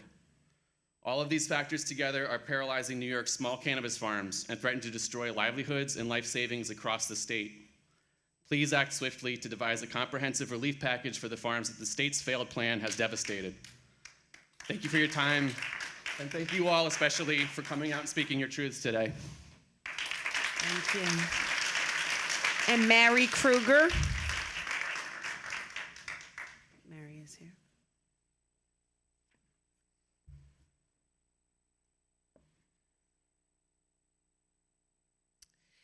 Good afternoon, and thank you for your time. I am Mary Kruger, Executive Director and founder of Rock Normal. We are a cannabis consumer advocacy organization who is deeply involved with the efforts to pass the MRTA. So first, I want to thank you for all the work you've done to start our adult use market. Your devotion to equity and repairing harms from the war on drugs is not overlooked, and I'm here to encourage you to continue that work and delay the entry of the ROs into the adult use market and codify card. While it is exciting to pass these regulations to continue moving forward with setting up our program, we can't ignore that the ROs are set to come into this market as vertically integrated companies. The reality is there's a huge value at first mover advantage. We must hold off the expansion of the ROs into adult use as long as possible in order to truly have a chance of New York setting the gold standard for equity in adult use cannabis. With the lawsuits filed against the CARD program, many of these social justice involved applicants and licensees have been harmed by the state yet again. Even though the intention of CARD wasn't to harm the applicants, the reality is that was the impact for so many. With the reality in front of us, we urge you to recognize your responsibility to do everything in your power to repair those harms that you have been part of causing. And one way you can do that is to delay the entry of the ROs into the adult use market until these CARD applicants and licensees can get open and actually get their feet on the ground. As part of our mission as Rock Normal, and in the words of Chris Alexander, we were never fighting for legalization at any means necessary. We fought for legalization rooted in justice, equity, and reinvestment. We still hold these values while working to set up our market. Corporate cannabis and ROs have never been for the community. Many of them have a history of fighting against the community, lobbying against home cultivation in New York. Several have been involved in lawsuits fighting against social equity goals in New York and other states. I thank you for your time. I urge you to delay the ROs and codify CARD. Thank you very much. And I want to say thank you to everyone that took time to speak with us today, to share your comments and your concerns. And for your critical, I'm going to say for your critical analysis of the work that we're doing and the review of what we're doing and how we're doing it and ways in which we need to improve it to better serve the people that we're here to help regulate, license, and support. So I just wanted to let you know that your words are not falling on deaf ears. We do not speak during this section because it is for public comment. It is for us to hear what you have to say, and then we are supposed to let that inform the work that we do. So we don't want you to think that this silence means that we're not paying attention. Most of us are taking notes. And it is something that we refer back to. But thank you, and because it is important to know the wide range of issues that you're dealing with, and we're trying to make sure that we roll it into the work. That is really the end of our meeting today. I want to make a note that the time, location, and a live stream link will be shared on the cannabis.ny.gov in advance of our next Cannabis Control Board meeting, as well as a recording of today's meeting. The meeting minutes and a transcript will be posted. But before we formally adjourn today, I'm going to ask the board if I can get a motion to go into executive session to discuss a specific litigation matter. Fiore, the New York State Cannabis Control Board et al., and the Coalition for Access to Regulated and Safe Cannabis, the New York State Control Board. So moved. May I get a second? Second. All right. All in favor? We'll move into executive session as soon as this room is cleared. So please, everyone, I'm going to ask you to take all conversations into the hall immediately. Thank you. Thank you. Saw Linda. She should be here by now. Nope.